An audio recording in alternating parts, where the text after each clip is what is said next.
바꿀 힘을 가졌는지, 어느 후보가 부산의 미래를 책임질 적임자인지 오늘 토론회를 통해서 여러분들 한번 가늠해 보시기 바랍니다.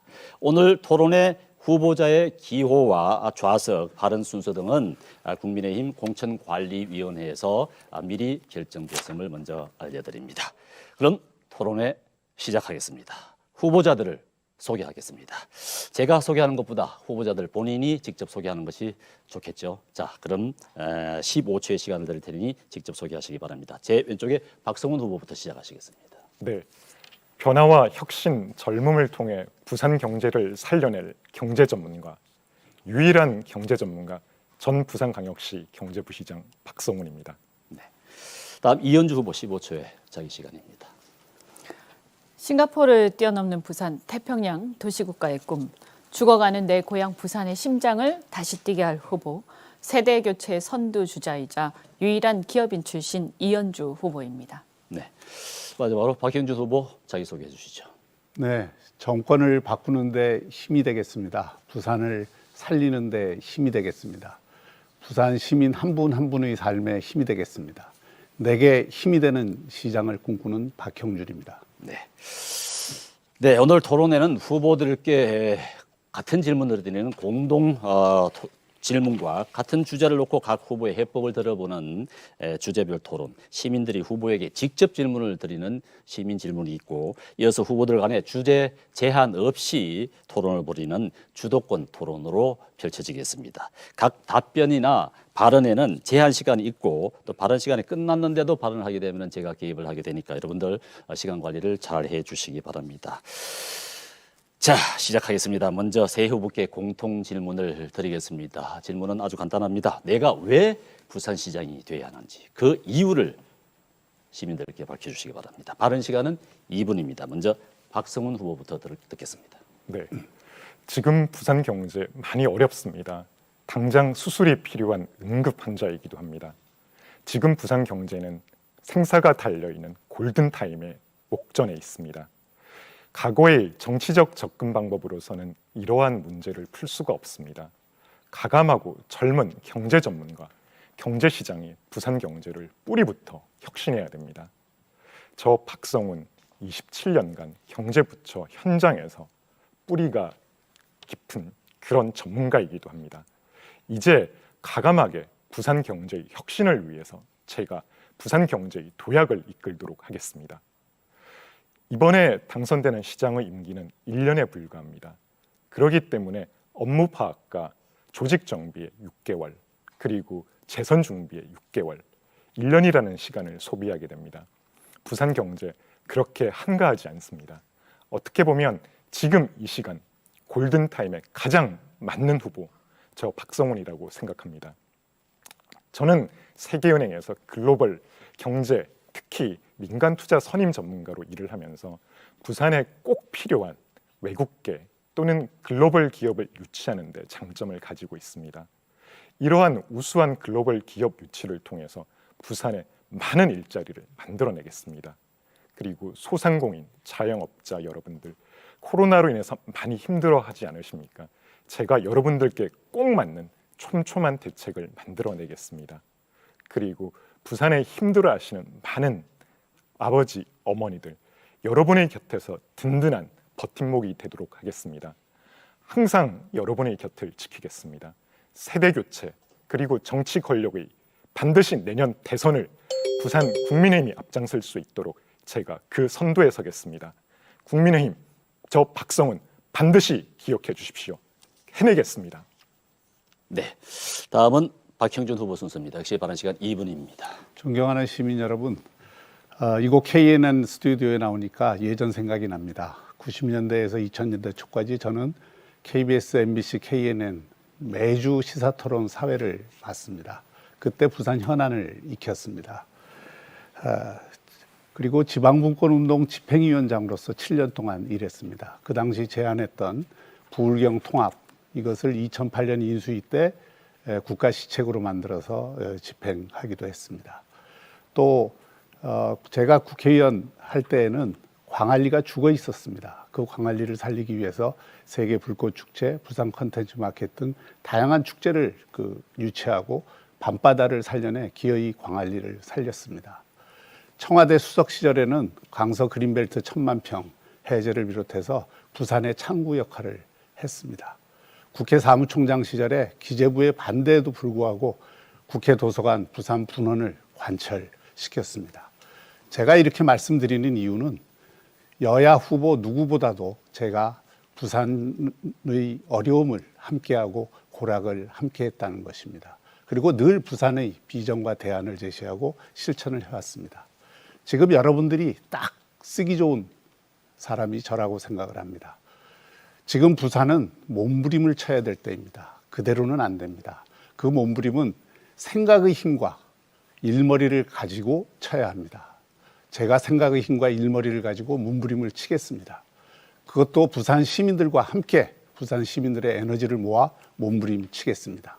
그러기 위해서는 소통과 공감 능력도 반드시 필요하다고 생각합니다. 제가 여러분들께 힘이 되는 시장이 반드시 되겠습니다. 그리고 혁신의 파동을 반드시 일구어 내겠습니다. 제가 그동안 30년 동안 이곳 부산에서 희로애락을 여러분들과 같이 하면서 한 힘을 반드시 이번 시장 선거를 통해서 바치겠습니다. 감사합니다.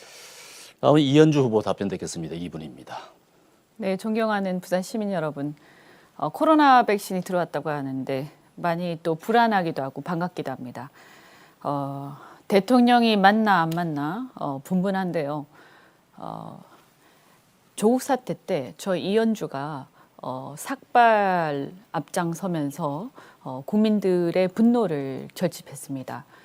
백신도 제가 먼저 앞장서서 맞겠습니다.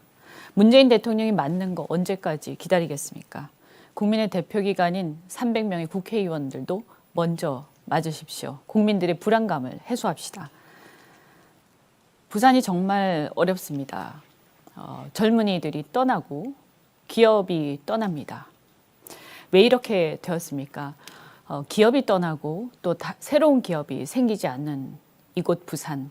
이 부산을 살리기 위해서는 유일한 기업인 출신 저 이현주가 현장에서 기업의 애로사항을 해결하고 새로운 기업을 만들어내고 또 기존의 기업들, 제가 일했던 르노삼성과 같은 그런 곳들이 떠나지 않도록 해야 합니다. 부산의 LCT와 성추행 여러 가지로 얼룩진 이 선거 이후에 부산은 정말 새롭게 거듭나야 한다고 생각합니다. 부산이 공정하고 깨끗한 시정으로 개혁될 때 저는 부산의 모든 일들이 여러분이 열심히 하시는 것만큼 잘 진행될 수 있을 거라고 확신을 합니다. 문재인 정권의 경제 실정과 그리고 장기적인 코로나 사태로 인해서 국민들이 피눈물을 흘리고 있고 그 와중에서 부산이 가장 힘듭니다. 집이 거덜나면 엄마가 항상 집안을 살렸습니다. 이현주가 엄마의 마음으로 시민들의 눈물과 고통을 껴안겠습니다. 민주당을 이길 약점 없는 후보, 저 이현주를 여러분께서 꼭 밀어주십시오. 네, 부산시장이 되어야 하는 이유 세 후보로부터 들어봤습니다. 이어서 주제별 토론으로 들어가겠습니다. 세 개의 주제가 준비가 되어 있습니다. 후보들은 어떤 해법을 가지고 있는지 각자의 해법을 들어보도록 하겠습니다. 첫 번째 토론 주제는 역시 부산의 가장 큰 이슈가 가덕도 신공항 건설 문제 아니겠습니까? 이 가덕도 신공항 건설을 비롯해서 또 동서균형 발전 문제 등 그동안의 부산의 현안 문제에 대한 해법을 듣는 시간입니다. 후보들로부터 각 2분씩의 답변을 듣는 그런 순서가 되겠습니다. 첫 번째 답변 순서는 약속에 따라서 박성훈 후보부터 시작하시겠습니다.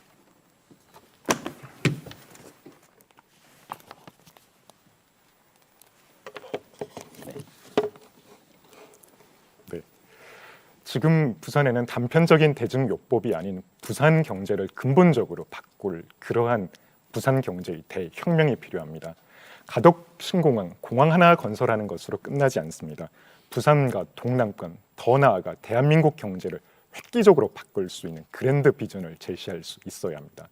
제가 준비한 G윙5 가덕 교통물류 대혁명 프로젝트는 부산의 정치 지형뿐만 아니라 산업, 그리고 부산의 산업 구조를 획기적으로 바꾸어낼 수 있는 담대한 구상이라고 말씀드릴 수 있습니다.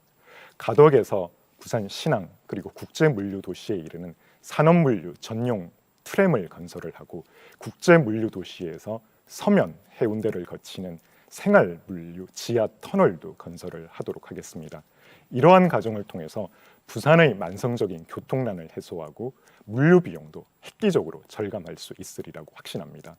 이와 아울러 트라이앵글 400이라고 하는 원도심 부활 프로젝트도 차질 없이 추진함으로써 낙후되어 있는 부산의 원도심을 획기적으로 변화시키고 성장의 동력 거점으로 삼도록 하겠습니다. 다음은 제가 약속드린 바로 비즈니스와 레저가 접목된 플레저 벨트, 실리콘 비치입니다. 많은 청년들이 실리콘 비치에 모여들어서 창업을 하고 특화된 창업 거점 공간으로서 주변의 원스톱 지원 프로그램과 결합되면 아마 부산이 세계에서 가장 앞장서는 그런 스타트업 벨트로 다시 태어나게 될 거라고 저는 확신합니다.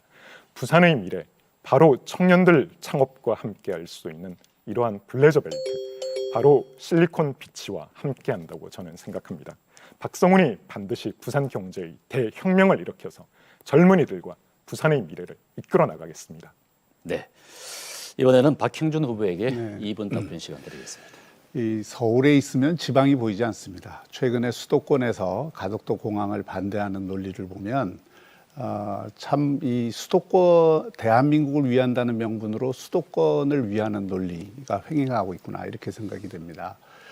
가덕도 공항은 단순한 여객 공항이 아닙니다. 이것은 우리가 부산이 국제 물류 허브 도시로 나가기 위한 하나의 기폭제 역할을 하는 것입니다.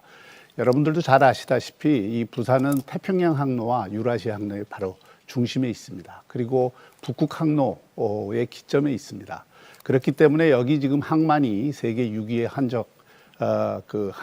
한적 화물들을 중심으로 한 항만이 되어 있는데 세계의 대세는 지금 물류가 항공 물류로 바뀌고 있습니다. 그래서 대한민국을 위해서도 수도권에 허브 공항 하나 있는 게 유리한 게 아니라 수도권 외에 부산을 비롯한 남부권에도 허브 공항이 하나 더 있는 것이 대한민국을 위해서도 좋은 일입니다. 부산을 위해서뿐만이 아니라 남부권 전체를 위해서도 이것은 반드시 필수입니다. 왜냐하면 새로운 신산업들은 이제 항공물류 허브 공항이 없는 상태에서는 들어올 수가 없습니다. 그래서 우리가 이 가덕도 공항을 단순한 여객공항으로 보지 말고 물류 허브 공항으로 보자는 겁니다.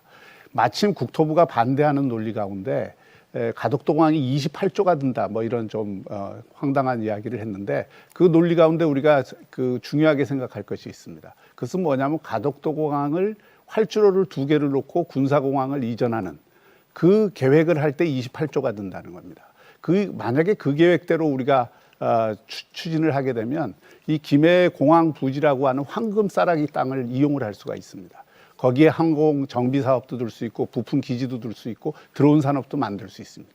그 황금 땅을 이용하면 이 가덕도 공항 만들고 남는 돈이 생깁니다. 그리고 부산의 신산업과 물류산업 새로운 활로가 생깁니다. 그렇게 우리는 추진을 해야 될 것입니다. 네. 지역 현안에 대한 해법 듣고 있습니다. 이번에는 이현주 후보 순서입니다.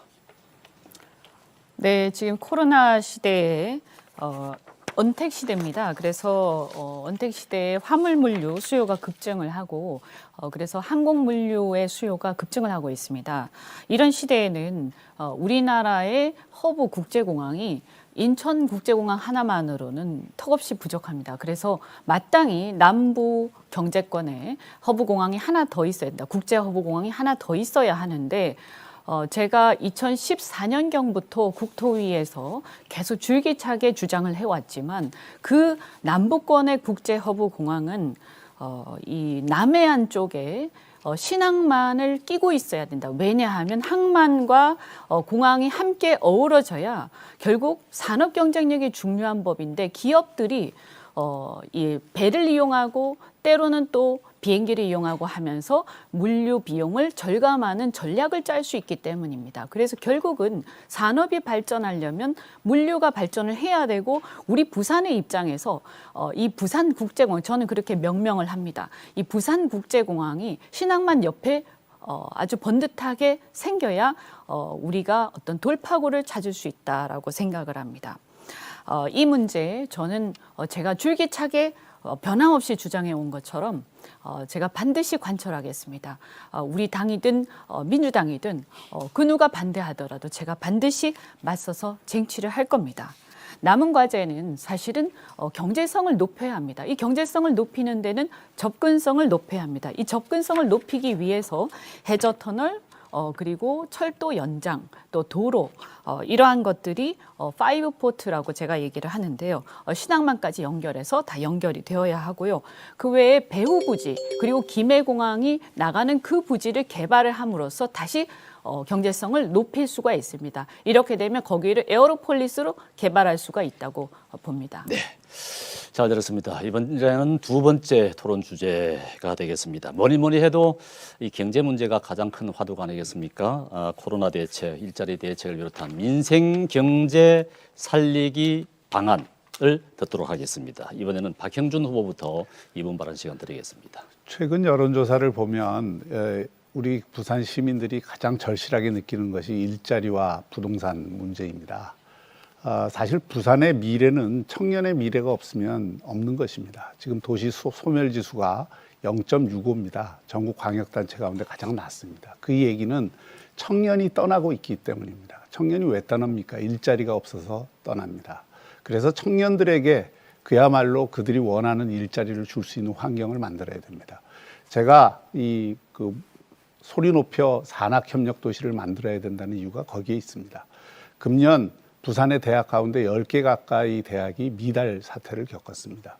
부산의 대학 가운데 가장 뛰어난 대학이라고 하는 대학이 세계 500위권에 머물고 있습니다. 이래서는 도시의 미래가 없고 부산에 새로운 일자리가 생길 수가 없습니다. 왜냐하면 최근에 신산업을 하는 기업들은 사람을 보고 오는 것입니다. 사람이 키워지지 않고 사람과 그 기업이 연결되지 않는 도시에 기업이 올 리가 없고 돈이 몰릴 리가 없습니다. 그래서 제가 산학협력도시를 하자는 것은 기업 속에 대학이 들어가고 대학 속에 기업이 들어가는 그 시스템을 부산 전역에 확장을 하고자 하는 겁니다. 이미 부경대를 비롯해서 몇 군데에는 그 실험도 하고 있습니다. 저는 얼마든지 부산의 해양 바이오를 비롯해서 문화 콘텐츠를 비롯해서 AI 빅데이터를 비롯해서 곳곳에 특성화된 산학협력단지를 만들 수가 있습니다. 그리고 산학협력단지에는 돈을 펀드를 어느 정도 제공을 해줘야 됩니다. 그래서 제가 요즈마그룹을 비롯한 세계적인 펀드와 함께 이 금융 지원을 하기 위한 기능도 지금 준비를 하고 있습니다. 그 외에도 이 세대별 맞춤형 일자리들이 대단히 중요한데 그 점에 대해서는 토론을 하면서 자세히 설명을 드리겠습니다. 네. 박형준 후보의 해법 들어봤고요. 이번에는 이현주 후보는 어떤 해법을 제시하시겠습니까? 네, 이번 부산시장은 임기가 1년 남짓입니다. 그래서 사실은 아주 장기적인 사업을 하기에는 좀 무리가 있다라고 생각을 합니다. 1년 동안 가장 중요한 게 뭐겠느냐? 이 코로나로 정말 무너질 대로 무너진 이 경제 속에서 이 절망한 시민들에게 희망을 주는 것이라고 생각을 합니다. 정부가 올 봄에 손실보상의 의미를 강화해서 300에서 700 사이의 4차 재난지원금을 사업자 위주로 지급하겠다고 했습니다. 그동안 재난지원금 지급에 있어서 업종별 형평성 논란이 있었습니다. 누구는 많이 주고 누구는 적게 주고 그래서 제가 볼 때는 향후에 보완할 부분이 있을 것이다 이렇게 보는데 이 보완할 부분들을 부산시가 여러 이 기금을 모집을 해서 5천억의 코로나 특별 지원 기금을 모금해서 이 보완할 부분들을 보완을 하겠습니다. 그래서 이 사업자들 외에도 사실은 이 사각지대 속에서 정말로 어려움을 겪고 있는 많은 서민들이 있고 노동자들이 있는데 이분들을 위해서 빠진 분들을 위해서 이 돈을 쓰도록 그렇게 하겠습니다. 일자리가 굉장히 중요합니다. 그런데 저는 이 막연한 일자리 해법보다는 이 좀 구체적이고 당장에 우리가 갖고 있는 일자리를 줄어들지 않도록 하는 것이 훨씬 더 현실적이라고 생각을 합니다. 그리고 창업도 중요하지만 1% 혹은 아주 소수의 엘리트를 위한 창업보다는 사실은 크게 큰 능력이 없어도 평범한 우리 청년들이 취업할 수 있는 곳을 찾는 게 중요한데 있는 일자리를 없애지 않도록 하는 것이 굉장히 중요합니다. 그래서 조선, 자동차, 기계 이런 기존의 제조업을 비롯해서 부산의 관광산업들을 활성화시키고 망하지 않도록 떠나지 않도록 하도록 제가 기업인으로서 최선을 다하겠습니다. 네, 감사합니다. 민생경제 살리기 위한 해법 듣고 있습니다. 이번에는 박성훈 후보 순서입니다. 네, 청년들이 원하는 양질의 일자리를 많이 만들려면 결국 글로벌 대기업들을 부산에 유치해야 됩니다. 그런 차원에서 저는 1년 안에 삼성전자, 삼성전기, 삼성엔지니어링, 삼성의 계열사 3군데를 유치하겠다고 약속을 드렸습니다. 제가 경제부시장 시절 지지부진하던 에코델타 스마트시티 사업에 하나에너지를 주된 사업 시행자로 참여를 시켰고 10년 동안 비어있던 BIFC 국제금융센터 63층에 6개 해외 금융기관을 한꺼번에 유치를 했습니다. 어떻게 보면 이러한 경험을 바탕으로 해서 삼성 측과도 고위 관계자들을 만나 구체적인 논의를 진행을 했고요. 이러한 과정에서 기업에 줄 수 있는 인센티브 방안, 우리 부산의 청년 고용에 있어서 우선적으로 고용될 수 있는 방안, 그리고 대학과의 산업 협력 방안까지 꼼꼼하게 준비하고 만들었습니다. 시장이 되면 최단 시간 내에 협력을 완성하고 마무리 짓도록 하겠습니다. 자영업자와 소상공인들을 위한 구체적인 대책도 만들어냈습니다. 부산 희망상품권 선판매라고 하는 이런 직효 대책입니다. 지금 자료에 나와 있는 것처럼 6월과 9월을 통해서 최대 4,500만 원, 1억 원까지 지원을 해드리는 대책입니다. 자금 절벽에 빠져있는 소상공인과 자영업자들에게 현실적으로 자금 융통에 도움을 드리는 대책이고 시민 여러분들께는 50% 할인된 가격으로 상품권을 이용할 수 있음으로써 생활비를 절약할 수 있는 아주 좋은 대책입니다. 이와 함께 SOS 산무대출을 통해서 실직 또는 프리랜서 여러 가지 어려움에 빠지신 분들에게 현실적으로 도움을 드릴 수 있는 그런 공약도 약속을 해드렸습니다. 아울러 부산의 어려운 많은 분들에게 시장이 되면 부당하고 과도한 영업규제 과감하게 철폐를 하고 손실보상 소급 적용도 제가 앞장서서 이끌어내도록 하겠습니다. 네, 잘 들었습니다.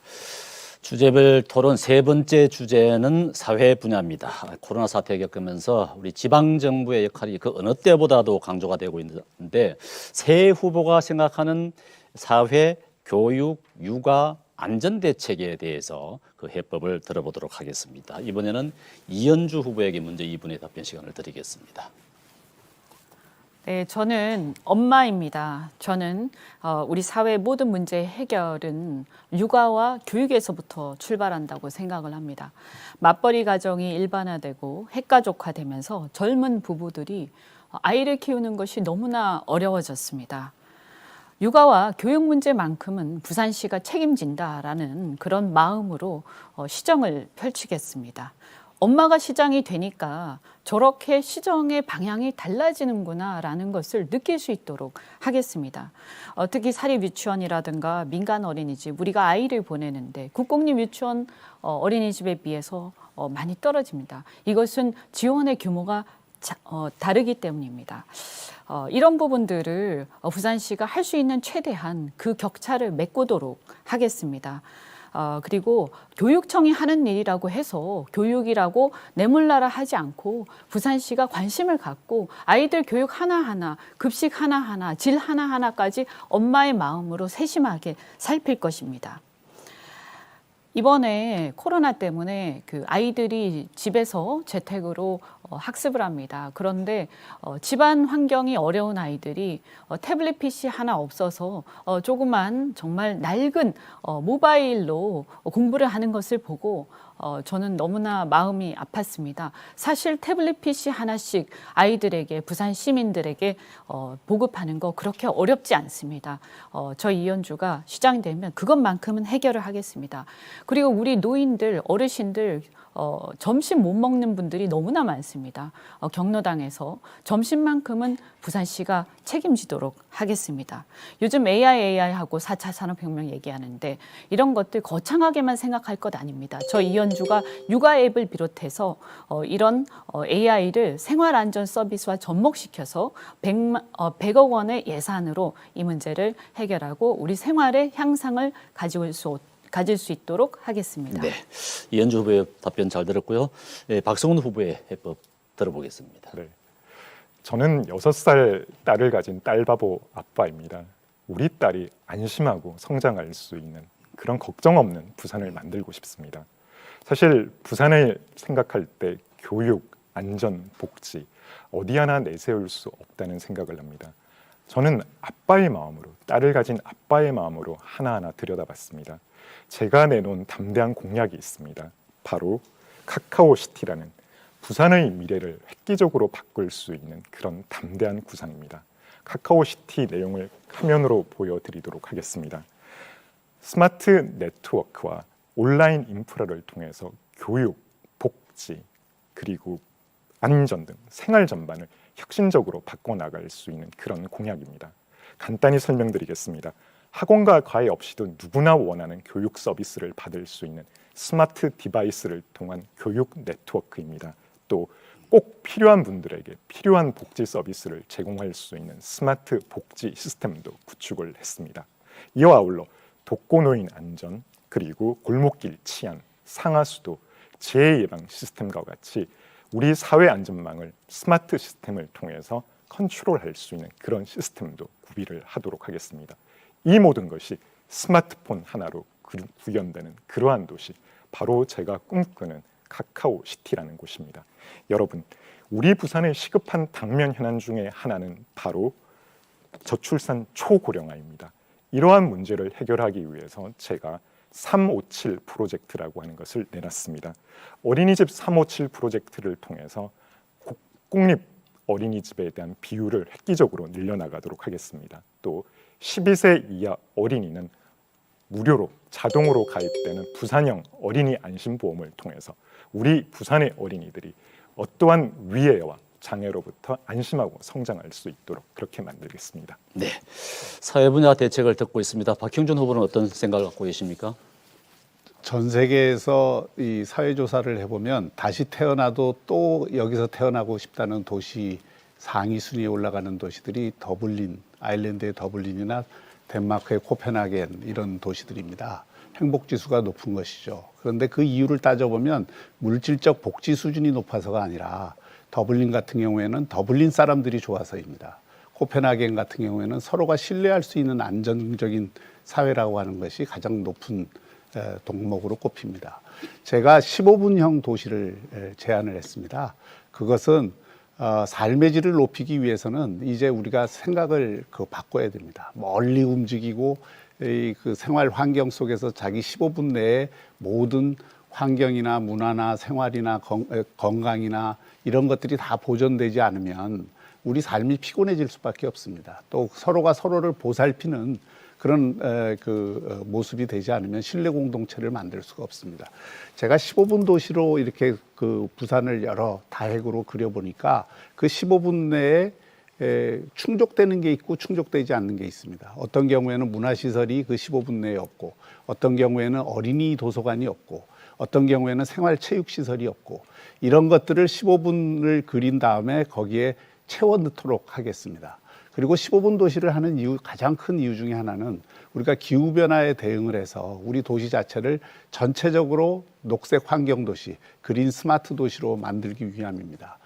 이동거리가 짧아지고 직장과 주거가 가까운 거리에 있고, 그럼으로써 자기 생활 공간 내에서 자신이 필요로 하는 것들이 모두 충족되는 이런 기능을 갖는 도시가 15분형 도시입니다. 15분 내에 촘촘히 지도를 그려서 그 안에서 없는 것부터 채워가는 그런 시정을 펼치겠습니다. 그래서 동서가 됐든 남북이 됐든 자기 삶의 주변에 없는 것이 없는 그런 도시를 통해서 삶의 질 도시를 만들겠습니다. 네, 세 가지 주제에 따른 후보들의 답변을 다 들어보았습니다. 이번에는 시민들이 직접 우리 후보들에게 질문을 하는 시간입니다. 여기 제가 부산의 힘이라고 하는 네 글자의 제시어를 드릴 텐데 말이죠.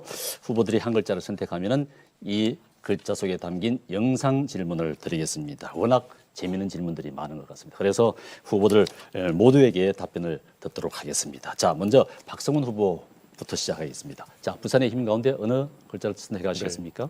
힘을 하겠습니다. 네, 힘 하셨습니다. 힘 속에 들어있는 영상 질문 들어보겠습니다. 부산에는 맛집이 많이 있습니다. 후보님께서 좋아하시는 맛집 한 곳 추천 부탁드립니다. 단 돼지국밥 빼고.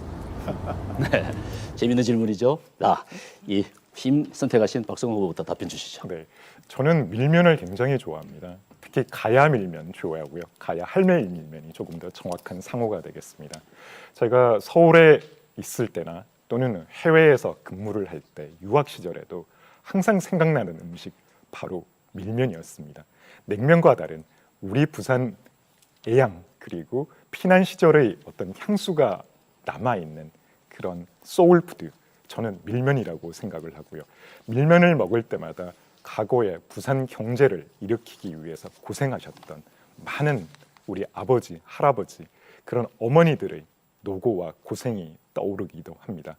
어떻게 보면 비싸지 않은 그런 서민 음식이기도 하지만 저에게는 과거를 회상하게 하면서 앞으로 부산 경제를 반드시 도약시켜야겠다는 그런 각오를 되새기게 하는 그런 음식이라고 생각을 합니다. 오늘 저녁에 한번 부산 시민 여러분 밀면과 함께 과거의 추억에 빠져보셔도 좋을 것 같습니다. 감사합니다. 네, 잘 들었습니다. 이어서 박형준 후보 어떻게 답하시겠습니까? 산. 아닙니다. 아, 똑같은 예, 거예요? 같은 질문입니다. 아, 똑같은 거. 예, 저는 예, 그렇습니다. 좀 양곱창을 좀 추천을 드리고 싶습니다. 부산에도 그 맛있는 양곱창 집들이 굉장히 많은데 그 이 서구에도 있고 수영구에도 있고 해운대구에도 있고 여러 곳에 양곱창이 있는데 그 양곱창의 쫄깃쫄깃한 맛을 한번 즐기면서 특히 소주 한잔 하기에는 그 양곱창이 최고입니다. 그렇게 좀 추천을 드리고 싶고요. 부산이 사실 이 관광 도시로 가기 위해서는 많은 맛집들을 개발을 해야 될 필요가 있습니다. 아직 저는 부산의 이 음식 문화가 이 충분한 관광을 끌어들이기에 그 매력이 약간 부족하지 않은가 평소에 느끼고 있습니다. 그래서 정책적으로도 이 관광산업 진흥을 위해서 음식문화 진흥을 위한 여러 가지 정책과 또 지원책이 필요하다고 생각합니다. 또 새로운 음식을 개발하고 또 그걸 부산 음식으로 그 정체성을 살려가는 일도 대단히 중요하다고 생각합니다. 네, 이현주 후보는 어떻게 답하시겠습니까? 네. 맛있는 맛집이 많아가지고 네. 어디를 해야 될지 모르겠는데 우선 뭐냐면 이제 요즘에 음식값이 많이 올랐습니다. 그런데 한 끼에 6,500원으로 이 정식을 먹을 수 있는 곳이 있더라고요. 진시장 뒤편에 있는 한진, 이거 얘기해도 되나요? 한진 식당이라는 곳인데 아주 허름한 곳인데 굉장히 사람들이 많이 줄을 서 있습니다. 6,500원에 먹을 수 있어서 그런데 생각보다는 굉장히 값어치가 있는 굉장히 맛있는 집이었고요. 저는 이제 제가 영도 출신이니까요. 목장어는 항상 많이 갑니다. 사실은 고기보다도 바라보는 경치가 좋아서 또 가기도 하고요. 자갈치에 또 국제시장에 이 꼼장어 구이 이런 것도 좋아하는데 여하튼 이런 부분들이 좀 더 그런데 옛날 그대로가 아니라 좀 더 그 글로벌하게 좀 발전할 필요가 있다. 그래서 관광 산업에 도움이 되면 좋겠다고 생각하고 있습니다. 네, 재밌는 질문이었습니다. 이번에는 박형준 후보께서 이 세 글자 부산의 가운데에서 어느 글자를 선택하셨습니까? 산 하겠습니다. 부산의 산 하시겠습니까? 네. 자, 그럼 산 속에 들어있는 영상 질문 들어보겠습니다. 코로나19 등으로 부산의 관광산업이 많이 침체되어 있는데요. 관광산업 활성화를 위하여 부산으로 관광 오는 분들에게 후보님만 아는 숨겨진 관광지 한 개만 추천해 주십시오. 네, 숨겨진 곳이라고 얘기하기는 좀 어렵습니다만은 저는 이 다대포 모룬대를 정말 강력히 추천을 하고 싶습니다. 이 부산의 관광도 동서 균형 발전이 좀 안 되고 있거든요. 아무래도 동부산 쪽으로 관광이 많이 몰리고 과거에는 태종대가 대단히 유명했고 또 이 다대포도 유명하긴 했는데 관광이 점차적으로 이 동부산에 몰리는 것도 동서 균형 발전을 위해서는 바람직한 것이 아니라고 생각합니다. 저는 특히 이 서부산 쪽에 이 다대포를 세계적인 관광지로 만들 수 있다고 생각을 합니다. 제가 여러 군데 뭐 세계 다녀봤지만 석양이 가장 아름다운 곳이 어딜까? 뭐 크로아티아의 그 석양을 많이들 얘기합니다만은 그곳 못지 않은 곳이 모룬데 다대포의 석양입니다. 제가 한번 그 사하구에 있는 이 해원정사라고 절에 올라가서 다대포 광경을 본 적이 있었는데 제가 정말 아주 깊은 아우라를 느꼈습니다. 그래서 이 모룬데를 비롯해서 다대포를 살려야 된다 이렇게 생각합니다. 네. 이현주 후보는 숨겨진 관광지를 어디를 추천하시겠습니까? 숨겨진 관광지라기보다는 이제 네. 많이 알려져 있지만 이게 이상하게 사람들이 많이 찾지 않는 곳이 되어버렸는데요.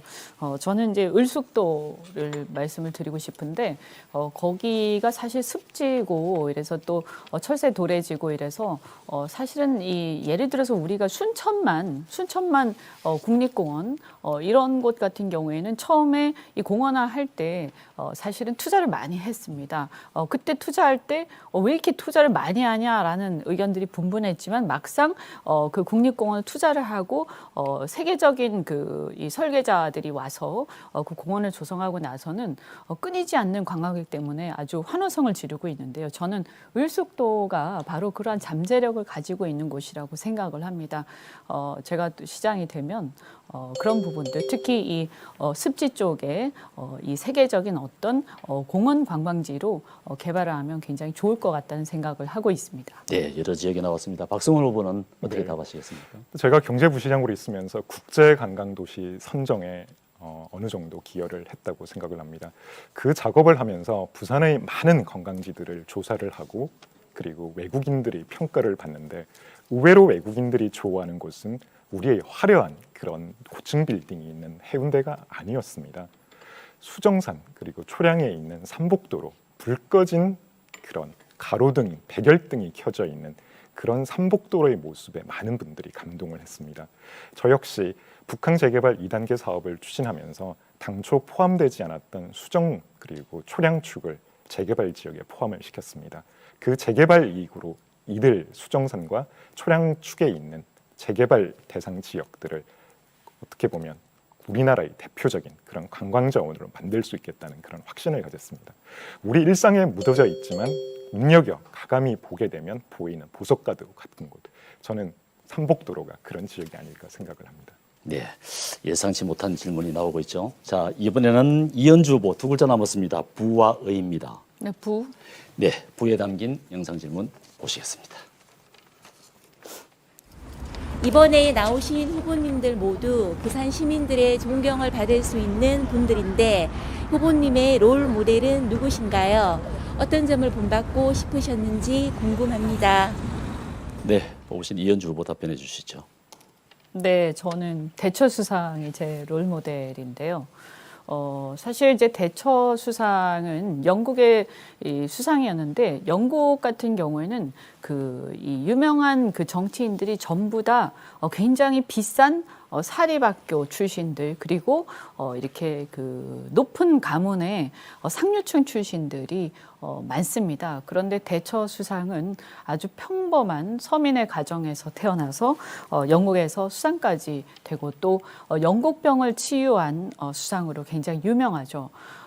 사실은 많은 사람들이 그렇게 영국병을 치유하기 위해서 구조조정을 이렇게 과감하게 하게 되면 사실 인기가 떨어지기 때문에 그렇게 해서는 안 된다라는 조언들을 많이 했었습니다.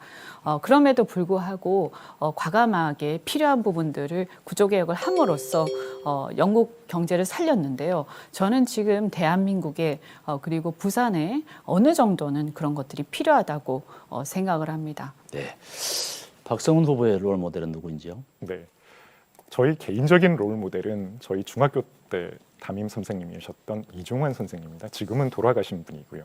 하지만 이분이 그 어려운 환경 속에서도 저도 그 당시에 많이 어려웠지만 항상 끝나고 나면 본인 집으로 데려가서 밥을 해주셨습니다.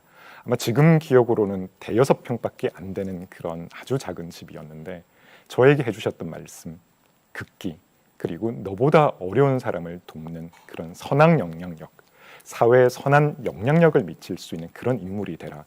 아마 제가 안정적인 공직을 그만두고 정치를 하겠다고 나선 그 결정적인 요인도 이종환 선생님께서 주신 이 선한 영향력, 사회에 너가 어느 정도 영향력을 끼칠 수 있는 위치가 되면 돌려주는 그런 가르침 때문이었나 아니나 저는 그렇게 생각을 합니다. 제가 얼마 전 책을 출판을 했는데 그 책에도 선생님에 대한 절절한 그리움과 고마움을 담았습니다. 이종환 선생님 정말 고맙습니다.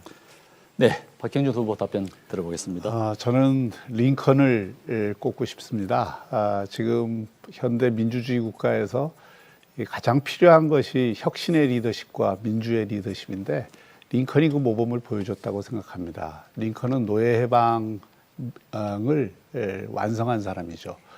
미국 헌법의 가치이지만 오랫동안 이루지 못한 그 혁신의 과제, 노예 해방을 현실에 맞게 관철을 시켰습니다. 그리고 링컨에게 우리가 배워야 될 점은 포용과 통합의 리더십입니다. 링컨은 자기와 대통령 선거에서 경쟁했던 여야의 대선 후보들을 다 장관으로 입각을 시켜서 그야말로 미국이라는 연방을 지키는 그 전쟁에서 승리를 거두었습니다. 그럼에도 불구하고 또 링컨에게 우리가 본받아야 될 것이 늘 낮은 자세로 임하는 겸손한 소통 능력입니다. 링컨은 전쟁 가운데에서도 직접 현장의 병사들과 소통을 하는 그런 능력을 보여줬습니다. 이런 리더십이야말로 우리가 추진해야 되는 리더십이라고 생각합니다. 네, 시민들의 돌발 질문이었는데 후보들의 즉답이 다양했습니다. 관광지, 맛집, 롤모델 여러 얘기들이 나온 것 같습니다. 네, 지금 여러분께서는 국민의힘 부산시장 보궐선거 본경선 토론회 부산을 바꾸는 힘 비전 토론회를 보고 계십니다. 다시 긴장을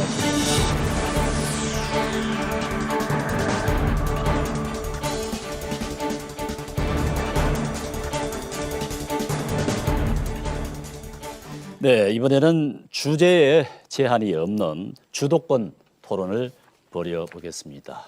아주 핫한 순서가 될 것 같습니다. 주도권을 가진 후보에게 모두 7분의 시간이 주어집니다. 질문 시간과 상대방의 답변 시간까지 다 합한 시간입니다. 7분. 토론의 깊이를 더하기 위해서 후보당 3차례씩 주도권이 주어지게 됩니다. 질문에 너무 긴 시간을 할애하지 마시고 상대의 답변 시간도 좀 생각해 주시면 좋을 것 같습니다. 순서에 따라서 먼저 이현주 후보에게 7분의 주도권을 드리겠습니다. 박성훈, 박형준 후보와 토론을 진행해 주시기 바랍니다. 네, 먼저 박형준 후보께 묻겠습니다. 그 요즈마 그룹 코리아와 MOU 체결하신 거에 대해서인데요. 요즈마 그룹하고 하신 겁니까? 코리아하고 하신 겁니까? 코리아하고. 네, 코리아하고 하셨죠. 그 MOU에서 1조 2천억의 글로벌 펀딩 조성 협약을 체결했다 이렇게 들었는데 일단은 1차적으로 3년간 2천억 이렇게 들었습니다. 맞습니까? 네, 맞습니다. 예, 그랬을 때 그럼 이 2천억은 어떻게 누가 얼만큼 내는 겁니까? 이게 창업 그 펀드라고 하는 것은 이게 이제 그 스노우볼링 이펙트라는 게 있습니다. 눈덩이를 굴리는. 네.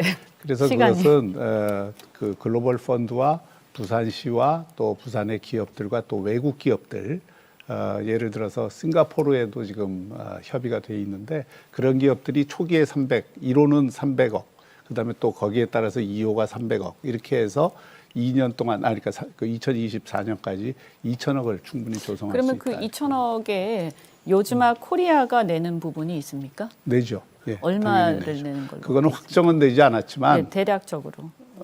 그것은 그 펀드를 그렇게 1차, 2차를 형성하면서 계속 네. 내게 되는 것이죠. 예. 예. 지금 어쨌든 요즈마 코리아가 아직까지는 뭐 부산의 BIFC에 있는 걸로 알고 있는데 그렇게 뭐 이렇게 자금을 낼 만큼 자본이 있는 건 아니지 않습니까? 어차피 어딘가에서 그들도 조달을 해야 될 텐데요. 어디에서 조달을 그 요즈마 그룹 전체가 운용하는 자산이 한 4조 되고요. 그래서 그 한국에 온 지가 지금 5년 정도 됐는데 3년 동안은 지금 여러 가지 그 테스트를 하는 기간이었고 최근 2년 동안에 약 1,500억 정도를 투자를 했습니다. 요즈마 그룹이.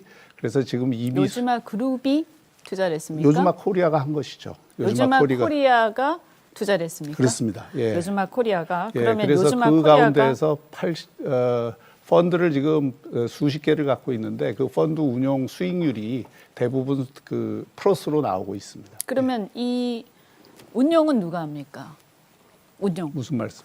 아니 이 펀드 운영을 해야 될 거 아니에요. 요즈마 그룹하고 다른 여러 기업과 부산시도 참여한 이 펀드를 만드는 거죠. 그리고 예를 들어서 아니 펀드 조성 말고 네, 네. 운용을 할 거 아니에요. 펀드를 조성을 하면.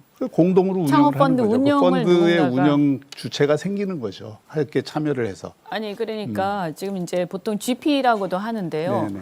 펀드 운영하는 곳이 있을 거 아닙니까? 그럼 보통 이제 수수료를 뭐 3% 정도 떼기도 하고 이렇게 하는데 혹시 만약에 요즈마 코리아가 운영을 한다라고 하면 결국 이제 요즈마 코리아가 우리가 유의해야 될 게 뭐냐면 요즈마 그룹이나 요즈마 코리아에서 펀드에 돈을 거의 태우지 않은 상태에서 이렇게 만약에 운용만 하고 운영한데 이제 그 수수료를 번다 이렇게 했을 때는 이게 자칫 잘못하면 요즈마 코리아가 브랜드 요즈마라는 브랜드만 활용해 가지고 그 요즈마 좋은 일만 요즈마 코리아만 좋은 일만 시킬 수도 있거든요. 그래서 이제 그 우려돼서 제가 말씀을 드리는 건데 그럼 부산시는 얼마를 태웁니까? 그것은 이제 2,000억 요즈마하고 중에서. 구체적으로 협의를 네. 하는데 아니 MOU에 아직 아직 그거는 MOU에는 얼마씩 태운다 이런 그런 얘기는 없고요. 없습니까? 그거는 어차피 이제 뭐 MOU가 법적 예. 구속력은 없긴 예, 합니다만 그래도 뭐 대략 얼마를 지금 부산시가 그 태운다 부산시가 이런 거는 있을 이미 텐데. 창업 펀드로 한 200억 정도 네. 투자한 것이 있기 때문에 그 창업 펀드로서 부산시가 초기에 뭐 100억이나 200억 정도 태우는 것은 거의 문제가 아니고요. 그리고 이제 초기에 지금 그 창업 펀드가 생기면 요즈마 그룹이 돈을 안 태우는 것이 아니고 요즈마 그룹도 지금 말씀드렸듯이 1,500억이라는 투자를 이미 그러면 근데 여러 다른 펀드에 데다가 한 했습니다. 거고, 그렇죠. 다른 데다가. 그러니까 지금 부산에도 부산- 당연히 요즈마 그룹이 펀딩을 부산시가 하겠죠. 이제 예. 부산시가 돈을 태우는데 사실은 이제 제가 볼 때는 그렇거든요. 그 우리 박성훈 후보께 좀 여쭙고 싶은데 일반적으로 이런 경우에 사실 부산시라는 것은 지자체라서 상당한 공신력이 있지 않습니까? 맞습니다. 근데 부산시가 자금을 몇백억을 태운다라고 하면 제가 볼 때는 훨씬 더 대규모 자금을 펀딩할 수 있는 곳 그리고 운영 실력을 입증받은 곳이 더 있을 것 같은데 특히 이제 부산 같은 경우는 뭐 이렇게 중국이라든가 미국 쪽의 실리콘밸리 쪽에도 창업 펀드가 많지 않습니까? 우리나라 출신 중에서요. 어떻게 생각하십니까? 네, 맞습니다. 어떻게 보면 검증되고 실적이 있는 그런 글로벌 펀드 쪽에다가 운용을 맡기게 되겠죠. 네, 과거의 트랙 레코드가 무엇보다도 중요한 투자 기준이 될 거고요. 그래서 요즈마 그룹은 뭐 한 90년대 굉장히 유명했던 곳이죠. 창업 펀드로. 그런데 지금은 사실은 크게 활약을 하고 있지는 않은 걸로 알고 있습니다. 그런데 이제 요즈마 코리아는 물론 제가 알아보니까 바이오 쪽에 약간 투자한 게 좀 있긴 합니다만 사실 이렇게 대단하지는 않은 것 같고요.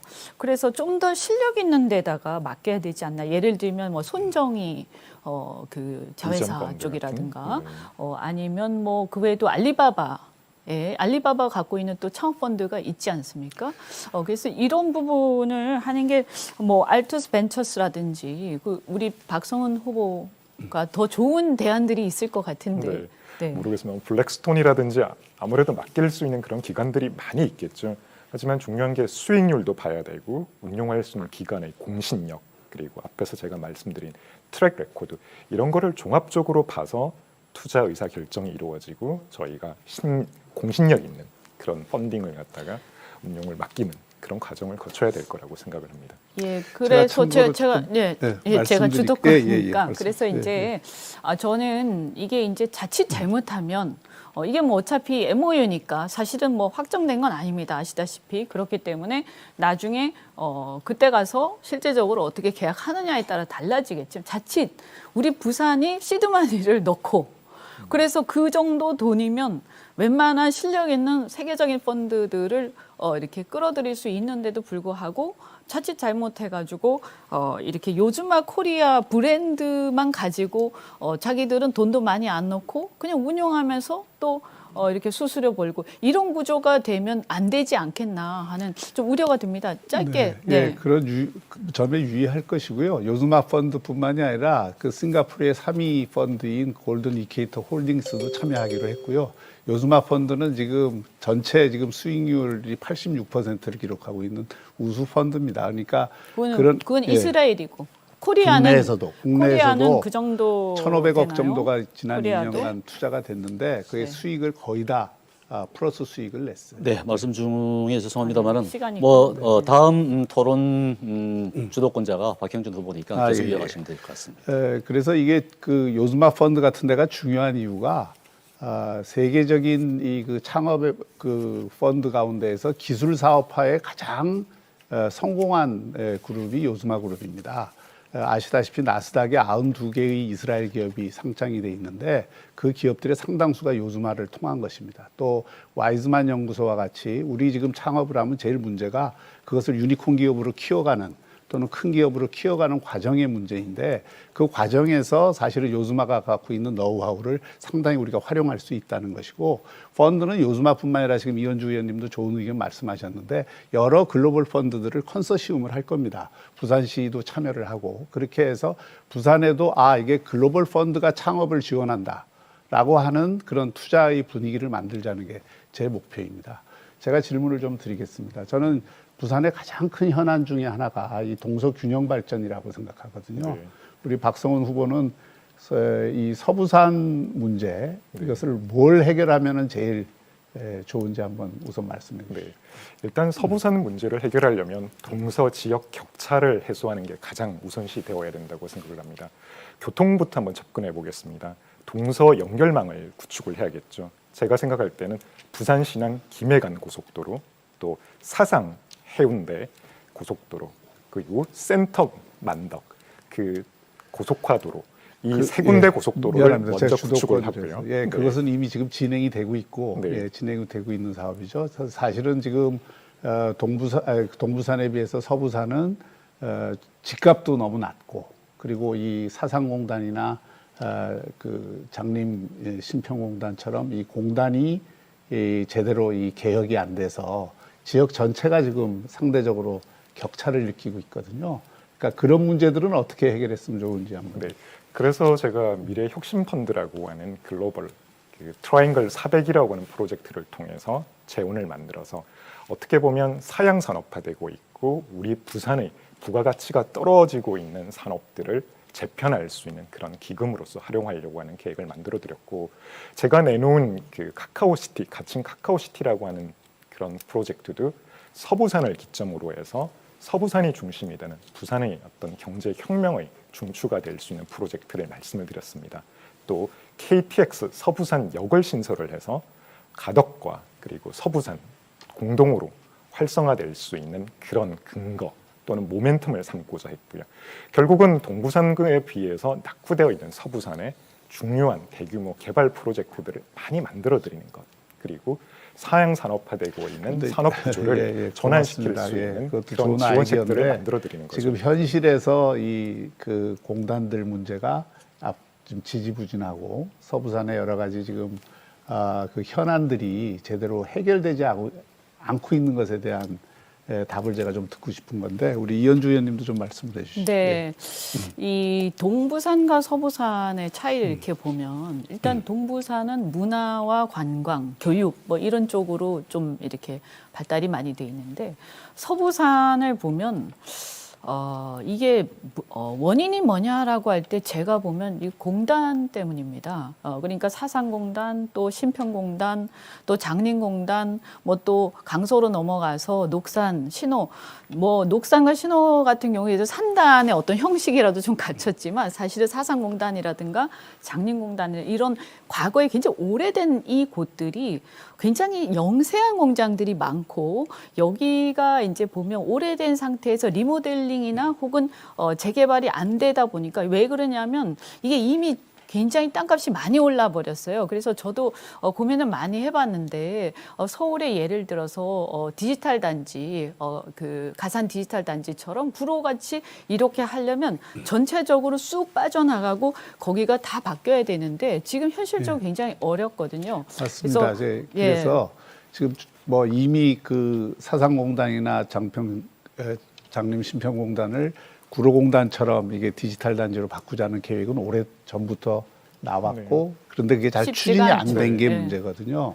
저는 이렇게 생각합니다. 우선 지금 이 공단들에 있는 뿌리 산업과 관련된 그리고 지역 그 주민들이 오염 산업이라고 생각하는 그런 것들을 그 공단 내에서 예를 들어서 섬유 염색 이런 공단들은 그래서, 뿌리 산업들은 바깥에 대체 부지를 만들어서 옮겨줘야 됩니다. 네. 그게 전제가 돼야 이 디지털 산단으로 좀 바꿀 수 있는 게 되고 또 하나는 지금 서부산에서 지금 그 제일 중요한 게 서병수 시장 때 저는 그걸 굉장히 잘했다고 생각하는데 시청을 지금 서부산으로 옮겨 놓는 계획을 해서 만들었지 않습니까? 그런데 오거돈 시장 체제에서 그걸 굉장히 축소를 시켰어요.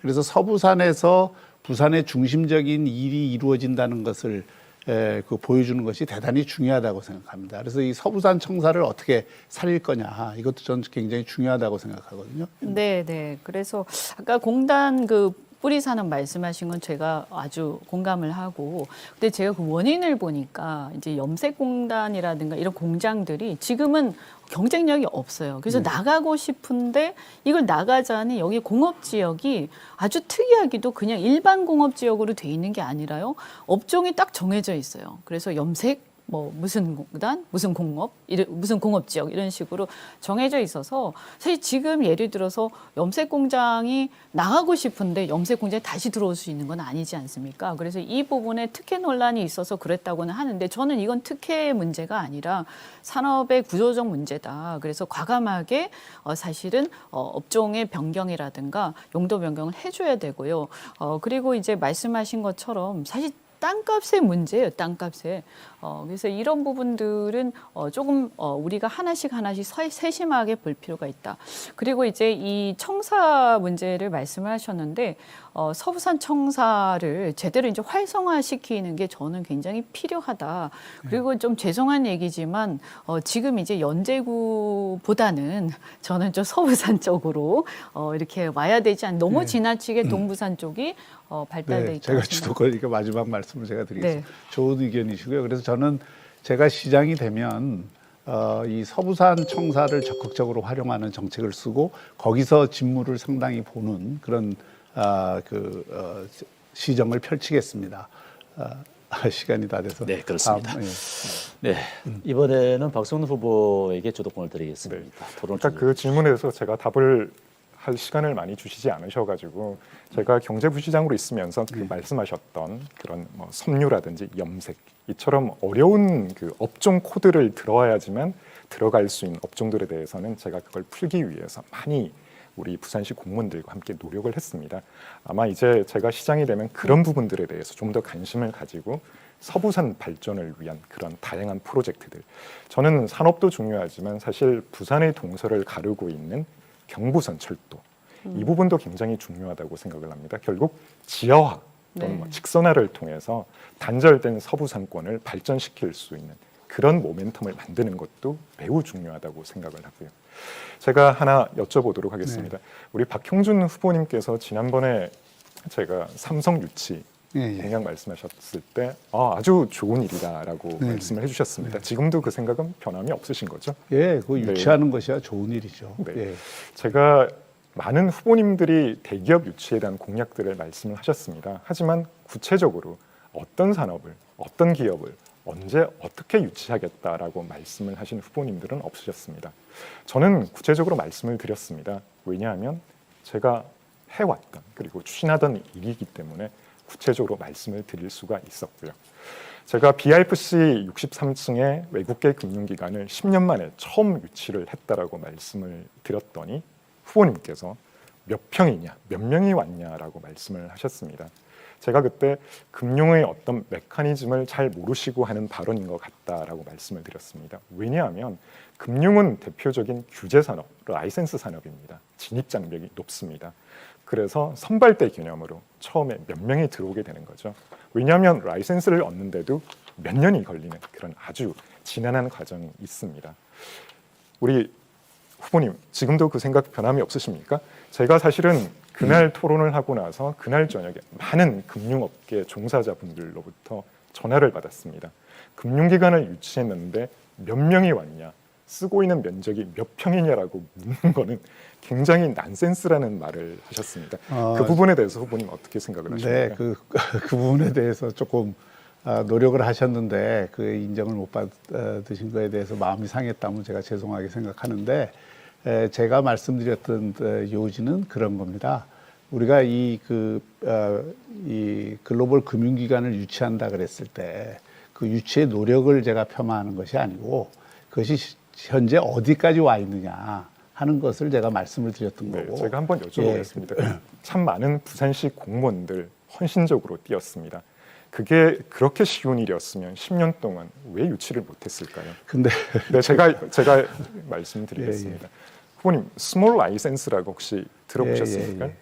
어떤 개념이죠? 그러니까 말씀하세요. 네. 네, 어떤 개념인지 좀 설명을 해주시면 제가 부연 설명을 드리도록 하겠습니다. 예. 아니 이 금융기관이 오면서 거기에 대해서 라이센스를 부여하는 거겠죠. 네. 아닙니다. 제가 정확하게 말씀을 드리겠습니다. 금융이라고 하는 것은 진입 장벽이 높기 때문에 바로 규제, 인허가를 받을 수가 없습니다. 지금 금융위가 가장 핵심적으로 하고 있는 일 중에 하나가 바로 핀테크와 같은 산업에 있어서 스몰 라이센스를 주는 겁니다. 바로 모든 업역에 대한 인허가를 받을 수 없기 때문에 구체적으로 인허가를 쪼개서 임시적으로 사업을 할 수 있게 만들어 드리는 거죠. 그렇기 때문에 금융이라고 하는 산업이 바로 들어갈 수 있는 그런 산업이 아닙니다. 제가 하나 여쭤보겠습니다. 제가 좀 말씀을 좀 드리고 하세요. 아니요, 제가 주도권을 가지고 있는 시간이기 때문에 나중에 후보님 주도권 시간에 말씀을 해주시면 될 것 같습니다. 후보님 금융 중심지 부산이 조성을 위해서 많은 시간을 소요를 했습니다. 대략 한 10여 년 됐는데요. 후보님께서 부산을 위해서 많은 일들을 하셨다고 말씀을 하셨습니다. 구체적으로 금융 중심지 조성을 위해서 어떤 일을 하셨는지 한번 말씀해 주실 수 있으시겠습니까? 금융과 관련해서는 제가 전문가가 아니기 때문에 금융과 관련해서 제가 뭐 어떤 일을 했다고 얘기는 할 수 없지만, 저 금융단지 조성할 때 저도 국회의원이었습니다. 그리고 그 금융단지 조성은 당시 김정은 의원이 굉장히 노력을 해서 한 것이고, 그때 부산의 국회의원들이 다 협력을 해서 했고요. 그것을 제가 금융 전문가가 아니기 때문에 그 금융단지 안에서 무슨 일을 했느냐 구체적으로 물으신다면 제가 한 일이 없다고 말씀드릴 수밖에 없어요. 그런데 말씀 주신 김에 제가 그거 하면은, 제가 선발대 개념을 갖다가 그 노력을 폄하한다, 또 스몰 라이센스를 해서 규제를 해서 이제 진입 장벽을 해제해서 들어왔다, 그걸 제가 부정하는 게 아닙니다. 지금 우리 박성훈 후보가 그동안에 제가 제 시간이니까 좀 말씀을 좀 드려도 되겠습니까? 사실 부산이 잘할 수 있는 분야, 부산이 대표적인 성장 산업이 될 수 있는 분야가 저는 금융 산업이라고 생각을 합니다. 다른 지역과 차별화되는 부산만의 강점, 예를 들어 선박, 해양, 선물금융과 같이 부산에 특화된 금융 산업을 저는 발전시켜야 된다고 믿고요. 어떻게 보면 핀테크 또는 블록체인과 같이 금융 산업의 게임 체인저가 될 수 있는 그런 산업을 부산이 집중적으로 지원을 해서 성장시켜야 된다고 생각을 합니다. 그렇기 때문에 제가 바로 영도에 글로벌 금융 프리존이라고 하는 그런 공약을 내세웠습니다. 영어를 공용어로 쓸 수 있고, 또 영미법 재판소를 통해서 외국인들, 특히 영미법에 익숙해 있는 홍콩이나 영국에 있는 그런 금융기관들 종사자들이 아무런 어려움이 없이 생활할 수 있는 그런 정주 여건, 그런 공간을 만들어주고자 했던 거죠. 이 부분에 대해서 아마 많은 금융 종사자분들께서 좋은 말씀을 해주셨습니다. 과거에 볼 수 없는 담대한 공약이라고요. 저는 이제 부산의 미래가 과거와 달리 이런 담대한 구상을 어떻게 현실화시켜 나가는지 여기에 달려 있다고 봅니다. 많은 분들이 싱가포르 또는 홍콩에서 이탈하는 금융 자본을 부산이 유치할 수 있지 않냐라고 말씀하십니다. 저는 그러한 노력, 그러한 우려와 함께 부산이 나아가야 될 명확한 금융에 대한 비전을 가지고 있지 않으면 부산이 금융 중심지가 될 수 없다고 생각합니다. 제가 제가 내놓은 그런 공약, 부산이 글로벌 금융의 허브가 될 수 있는 영도 글로벌 금융 프리존과 같은 이러한 담대한 구상이 사실상 우리 부산의 그리고 세계적인 금융 허브가 될 수 있는 저는 좋은 아이디어라고 생각을 합니다. 앞으로도 저는 부산이 세계적인 금융 선진국이 될 수 있도록 최선을 뭐 다하도록 연설을 해버리면 우리가 지금 답변을 할 수 네, 없죠. 네, 주어진 시간 7분이 다 끝났습니다. 이렇게 해서 수도권 토론 한 바퀴 돌아봤는데 말이죠. 네, 이 토론을 진행하는 것이기 때문에 그 주도권 가지신 분들이 혼자 말씀하시는 것보다 토론을 주도해 주시는 것이 좋을 것 같습니다. 저한테도 좀- 이번에는 이 박형준 후보에게 먼저 7분의 시간을 드리겠습니다. 이현주, 박성 후보와 답변을 토론을 드리고 진행해 좀 주십시오. 말씀을 드릴 수밖에 없습니다. 제가 지난번에 아마 그 선발 때 들어온 것을 너무 과장하지 말라는 데 대해서 조금 상당히 마음이 안 좋으셨던 것 같은데 제가 그걸 폄하하려고 하는 게 아니고 우리가 어떤 일을 한 것에 대해서 너무 과장을 하지 말자 하는 취지에서 제가 말씀을 드렸던 거고 그 선발 때가 들어왔다는 건 이제 시작일 뿐입니다.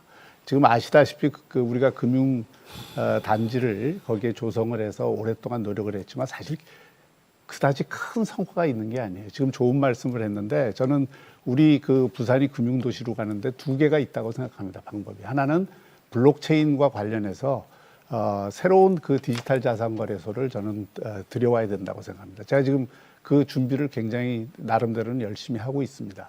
또 하나는 지금 영도의 그 금융 프리존 그런 것도 좋은 일이지만 사실 부산이 앞으로 가야 될 그 금융의 방향은 선박 금융과 관련해서 새로운 금융을 개척해야 되는 과제가 있습니다. 그래서 그런 부분에 대해서 우리가 새롭게 하면서 지금 말씀하신 그런 영도를 금융 프리존으로 만드는 작업들이 연결이 될 수 있으면 좋겠는데 제가 보기에는 지금 문영금융단지도 제대로 지금 금융단지로서의 기능을 못하는 게 현실이기 때문에 이거라도 좀 제대로 살리자. 그러면 거기에는 블록체인 기술을 활용한 새로운 디지털 자산 거래소, 그것도 이 메인넷 기반의 디지털 자산 거래소를 공공성을 결합을 해서 하는 것이 굉장히 필요하다. 이 말씀을 좀 드리고 싶고요. 이현주 의원께서 뭐 그와 관련해서 말씀할 게 있으면 말씀해 주십시오. 예. 사실 이제 금융은 제가 간단히 말씀드리면 금융은 어차피 금융의 수요가 있어야 되지 않습니까? 그러니까 사실 어쨌든 뭐 여러 가지 형식이 있지만 자금의 수요가 있어야 되는 건데 그 배후가 되는 산업이 발전을 해야 되는 겁니다. 그래서 예를 들어서 제가 볼 때는 이제 우리가 물류 허브 얘기를 많이 하고 있기 때문에 신공항을 비롯해서 신항만 그리고 그 배후 부지에 물류 단지를 제대로 된 국제 물류 단지를 조성을 해야 됩니다. 근데 단순하게 조성하는 게 중요한 게 아니라 거기에 무엇을 할 것이냐, 무엇을 거래할 것이냐. 그래서 국제 규모의 어떤 물류센터라든가 혹은 원자재 물류 산업이라든가 이런 것들이 들어오게 되면 예를 들어서 커피라든가 이런 원자재의 어떤 큰 이 거래가 거기서 이루어지게 되면 거기에서 파생되는 파생 상품이 금융 상품으로 이제 발전을 하는 거죠. 마치 싱가포르이 원유 거래를 하기 때문에 그와 관련된 파생 상품들이 많이 이루어지는 것처럼요. 그리고 사실은 대한민국에서 가장 문제는 뭐냐면 부산도 마찬가지지만 이 규제가 너무 심해서 오프쇼어 뱅킹 시스템이 안 되는 상태에서는 사실 정말 한계가 있습니다. 아마 그거는 박성훈 후보도 그렇게 생각할 거라고 제가 좀 생각합니다. 이제 주도권이니까 박성훈 후보가 이게 블록체인에 관해서 좋은 말씀을 하셨는데 지금 블록체인이 그 어떤 단계 그러니까 비트코인부터 이더리움 단계를 거쳐갖고 지금 어느 단계의 그 핀테크나 블록체인형 디지털 자산 거래소를 우리 부산에 가져오는 게 좋다고 생각하세요? 저는 사실 이제 디지털 거래 자산 거래소를 아직까지 우리 부산 또는 이제 국내의 법 체계에서 현실적으로 적용하기에는 굉장히 어렵다고 생각을 하고요. 다만 부산의 미래를 바꿔나가기 위해서는 ICO 단계까지는 충분히 나갈 수 있다고 생각을 합니다. 물론 이걸 풀어야 될 굉장히 어려운 지난한 과제가 있습니다. 제가 경제부시장으로 있으면서 저희 기획재정부, 저희 그 원래 부처이기도 하죠. 거기까지는 네. 제가 주도권을 갖고 있으니까. 그런데 저는 사실은 부산이 기존의 금융 시스템을 가지고 기존의 금융기관, 글로벌 금융기관을 유치를 해서 부산을 국제금융도시로 만드는 건 한계가 있다고 생각합니다. 새로운 영역에 이렇게 뛰어들지 않으면 안 되고 지금 부산이 블록체인 특구잖아요. 그리고 제가 뭐 오늘도 그 블록체인 위원장이랑 통화를 했는데 이 블록체인에 관해서는 우리가 그런 규제를 특별히 좀 해소할 그 위치에 있고 그것을 위해서 노력을 해야 된다는 말씀드리고 ICO도 할 수 있으면 제일 좋죠. 에스토니아나 싱가포르처럼 그 ICO를 통해서 우리가 자본을 끌어들이고 하는 것도 중요하지만 우리가 블록체인 도시로 만들기 위해서는 단순히 디지털 자산뿐만 아니라 많은 공공의 영역을 블록체인 영역으로 끌고 와야 됩니다. 그래서 제가 블록체인 아고라와 같은 우리가 이게 그 의견을 결정하기 어려운 찬반이 갈리는 그런 사안에 대해서는 블록체인을 활용을 해서 수기도 하고 토론도 하고 투표도 하는 그런 시스템을 가져올 수 있는 것이고요. 또 자원봉사 같은 것도 지금은 이제 부산시에서도 마일리지를 많이 그 서로 교환을 하는 자원봉사를 하지만 저는 부산이 따뜻한 공동체로 가기 위해서는 자원봉사가 대단히 중요하다고 생각합니다. 이 자원봉사 같은 것도 블록체인을 활용을 하면 자기가 자원봉사를 하면서 또 거기에 따른 혜택을 받을 수 있는 그래서 서로가 보살피는 공동체를 만들 수 있기 때문에 우리가 이 블록체인을 단순히 사적인 영역뿐만이 아니라 공적인 영역에 먼저 도입하고 그걸 확산하는 이런 노력들이 굉장히 필요하다고 생각합니다. 네. 뭐 그에 대해서 이현주 후보께서 말씀하시죠. 예. 사실 뭐 산학협력 말씀을 많이 하셨는데 지금 보면 뭐 핀테크다, 블록체인이다. 지금 부산에서 저는 이 분야를 갖다가 그래도 신산업 부분으로 육성할 수 있다고 생각을 합니다. 그런데 이렇게 한다고 했을 때 문제는 전문가가 별로 많지가 않습니다. 부산에는. 그래서 저는 이 인재들을 어떻게 부산에서 키워나갈 것인가가 굉장히 중요하고요. 이 분야는 사실 새로운 분야다 보니까 기존의 또 대학에서 별로 이렇게 소화를 못한달까? 뭐 하여튼 기존 대학에서는 사실 배우기가 어려운 분야입니다. 그래서 저는 이런 분야, 그러니까 핀테크라든가 블록체인 그리고 신산업 분야의 새로운 금융산업 분야의 어떤 이 얘기들을 같이 함께 나누고 또 토론을 하고 네트워킹을 하고 또 거기서 또 배울 수 있는 것들 학습할 수 있는 뭐 교육센터랄까요? 뭐 이런 것들이 네. 반드시 필요하다. 그리고 거기에 꼭 부산 사람이 아니더라도 저는 유능한 분들을 많이 모시고 와서 부산을 메카로 키울 필요가 있다. 제가 이 이제 말씀을 그 산학협력과 관련해서 지금 아주 좋은 말씀하셨는데 제가 하려고 하는 프로그램 중에 하나가 부산을 오픈 캠퍼스로 이 운영해야 될 영역이 있습니다. 특히 이게 문과든 이과든 지금 컴퓨터 언어를 배우는 일은 누구나 할 수 있어요. 그래서 그것은 전 대학이 부산에서 대학을 다니면 기본적인 컴퓨터 코딩이나 언어를 배울 수 있다 하는 프로그램을 만들겠습니다. 네, 박형준 후보의 주도권 토론이었고요. 정해진 순서에 따라서 다시 박성훈 후보가 주도권 가지겠습니다. 저에게 답변 기회를 안 주셔서 블록체인 관련해서는 부산이 규제자유특구로 최초로 지정이 되어 있고요. 아마 많은 분들에게 이러한 공공 서비스 영역에서부터 경험을 하실 수 있도록 저희가 시범 서비스를 지난해부터 시작을 했습니다. 저희가 블록체인 서비스를 진행을 하다 보니까 가장 걸리는 부분이 결국 마이데이터, 개인정보 보호하고 충돌되는 문제를 어떻게 해결하는지가 가장 관건이었습니다. 그런 부분들이 확실하게 해결이 된다라고 하면 아마 공적인 영역을 벗어나서 사적인 영역까지 그리고 전자 토큰까지 저희가 활용할 수 있는 그런 방향으로 나갈 수 있다고 생각을 하고요. 결국은 블록체인 산업이 활성화되기 위해서는 결국은 가상화폐에 대한 거래 아마 가장 높은 단계까지 올라가야 되지 않을까 싶습니다. 저는 부산이 결국은 블록체인, 핀테크에 있어서 선두가 되기 위해서는 게임 체인저가 될 수 있도록 환경을 만들어줄 필요가 있다고 생각을 하고 그런 측면에서 가상자산에 대한 좀 더 전향적인 그런 시각으로 이 문제를 풀어가야 한다라고 그렇게 생각을 합니다. 제가 하나 여쭤보도록 하겠습니다. 사실 부산의 경제를 하면 가장 떠오르는 대표적인 부산의 주력 산업이 조선업이죠.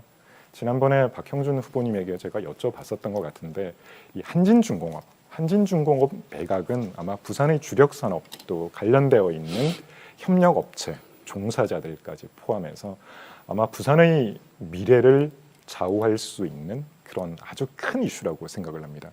박형준 후보님, 우리 한진중공업 매각에 있어서 조건이 딱 하나 있었습니다. 어떤 게 있는지 혹시 말씀을 하세요. 그렇게 그 아주 네. 그 아니요. 디테일한 거를 왜냐하면 이 부분은 네. 조선업 유지라고 하는 그런 굉장히 중요한 조건이 달려 있습니다. 맞습니다. 예. 이번에 동부건설 컨소시엄에 매각이 될 때 산업은행이 딱 하나의 조건을 걸었습니다. 3년간 조선업을 유지해야 된다. 근데 반대로 해석을 하면 3년 후에는 조선업을 포기하고 부동산 개발로 진행해도 괜찮다라는 그런 해석이 가능하거든요. 이 부분에 대해서 어떻게 생각을 하십니까? 저도 마찬가지입니다. 기본적으로는 이 조선업을 유지하는 것이 대단히 중요하다고 생각을 하고 그 부지의 이 부동산 개발로 이 귀결되는 그런 협약은 바람직하지 않다고 생각합니다. 네, 이현주 후보님 한번 그 부분에 대해서 답변을 해주시면 좋겠습니다. 네, 네. 그래서 이제 보면 이 펀드들이 이제 지분을 갖고 있을 때 이 수익률에 너무 집착을 하다 보니까 자꾸 개발해서 분양하고 떠나려고 하는 그런 경향들이 있습니다. 그래서 저는 뭐 이 부분은 시장의 의지만 갖고 있으면 얼마든지 그것은 막을 수 있다라고 생각을 하고요. 아무리 뭐 자본주의 시대라고 해도 사회라고 해도 그렇게 우리가 주력 산업을 또 그리고 그 수많은 노동자들이 있는데 그렇게 해서는 안 된다라고 생각을 합니다. 다만 이제 그럼 어떻게 할 거냐 하는 문제가 네, 남습니다. 제가 여쭤보고 싶었던 게 바로 네네. 그거였습니다. 그래서 정말 어려운 문제입니다. 그래서 아마 제가 알기로는 삼성 엔지니어링을 그쪽에다가 유치하겠다라고 맞습니다. 하신 네. 것 같은데 저는 굉장히 좋은 아이디어다. 왜냐하면 엔지니어링 산업이라는 게 어차피 플랜트를 하는 거기 때문에 조선하고 굉장히 맞닿아 있고 제가 주장하는 것 중에 하나가 이제 앞으로 해양 건축 분야. 그러니까 지금은 아직까지 상용화되지 않았지만 이 플로팅 기술이라든가 이런 것들을 해양 건축 분야에서 계속 개발하고 할 때 결국 그것을 플랜트 산업을 통해서 하는 거거든요. 그래서 저는 삼성 엔지니어링을 유치하겠다. 거 굉장히 좋은 아이디어고 적극적으로 저는 찬성합니다. 다만 이제 한 가지 조금 걱정되는 거는 뭐 아시다시피 지금 플랜트 산업 자체가 시황이 별로 안 좋습니다. 그래서 삼성 엔지니어링이 과연 이 투자할 수 있는 또는 여기다가 뭐 지금 본사가 옮겨오는 건 아니지 않습니까? 그러면 여기에 생산 기지를 설립할 수 있는 여력을 갖고 있을까? 그래서 이 코로나 사태 이후에 지금 엔지니어링 산업 분야가 이렇게 이 굉장히 추락하고 있는 이런 상황에서 조금 현실적으로는 당장 좀 어렵지 않겠나 하는 생각이 좀 듭니다. 그리고 제가 하나 제가 답변 하나 좀 예. 드릴까요? 네. 필리핀하고 튀니지에서 지금 삼성 엔지니어링이 이제 플랜트 모듈 사업을 하고 있는데 아마 삼성 엔지니어링 입장에서는 부산에서 예를 들어 연간 10만 톤 정도의 네. 규모로의 플랜트 모듈을 생산하게 되면 아마 부산 지역에 약 11,000명 정도에 되는 고용 유발 효과가 있을 거로 자체적으로 그렇죠. 분석을 하고 있습니다. 어떻게 보면 이제 어떤 시장이 이 부분을 맡아서 제대로 마무리 지을 수 있을까? 저는 그게 더 중요한 부분이라고 생각을 하고요. 앞에서 말씀드린 것처럼 한진중공업 부지가 약 26만 제곱미터 정도 됩니다. 여기서 사실상 한 70% 정도는 아직 활용이 제대로 되고 있지 않기 때문에 이러한 유휴부지를 활용을 할 수만 있다면 조선업도 영위를 하면서 또 관련되어 있는 플랜트 모듈 산업도 우리가 키워나갈 수 있는 아주 좋은 대안이 될 수 있을 거라고 저는 생각을 합니다. 우리 박형준 후보님 덧붙여서 하실 말씀 있으시면 저도 뭐 그 바랍니다. 계획은 유휴부지를 그 플랜트를 중심으로 한 삼성 엔지니어링을 가져올 수 있다면 저 좋은 대안이라고 이미 지난번에 말씀을 드렸고 그렇지만은 저도 이제 그 상황을 쭉 그 파악을 해보니까 지금 이현주 후보 말씀하신 것처럼 녹록치는 않겠다 이런 판단이 듭니다. 그건 지금 현재 삼성중공업이 갖고 있는 여러 가지 현실적인 문제들도 있고 또 이 그곳에서 하여튼 유치할 수 있으면 저는 좋다고 생각합니다. 삼성중공업이 제가 이제 아니고요. 거꾸로 얘기를 삼성 하면 엔지니어링이고요. 그러니까 삼성 엔지니어링을 네. 그러니까 지금 그 엔지니어링을 거기에 유치를 하는 것도 결국 플랜트 사업이기 때문에 조선과 관련된 거죠. 그리고 실제로는 제가 영도와 관련해서는 중요하게 생각하는 것이 동삼 혁신지구를 제대로 살리는 문제라고 생각합니다.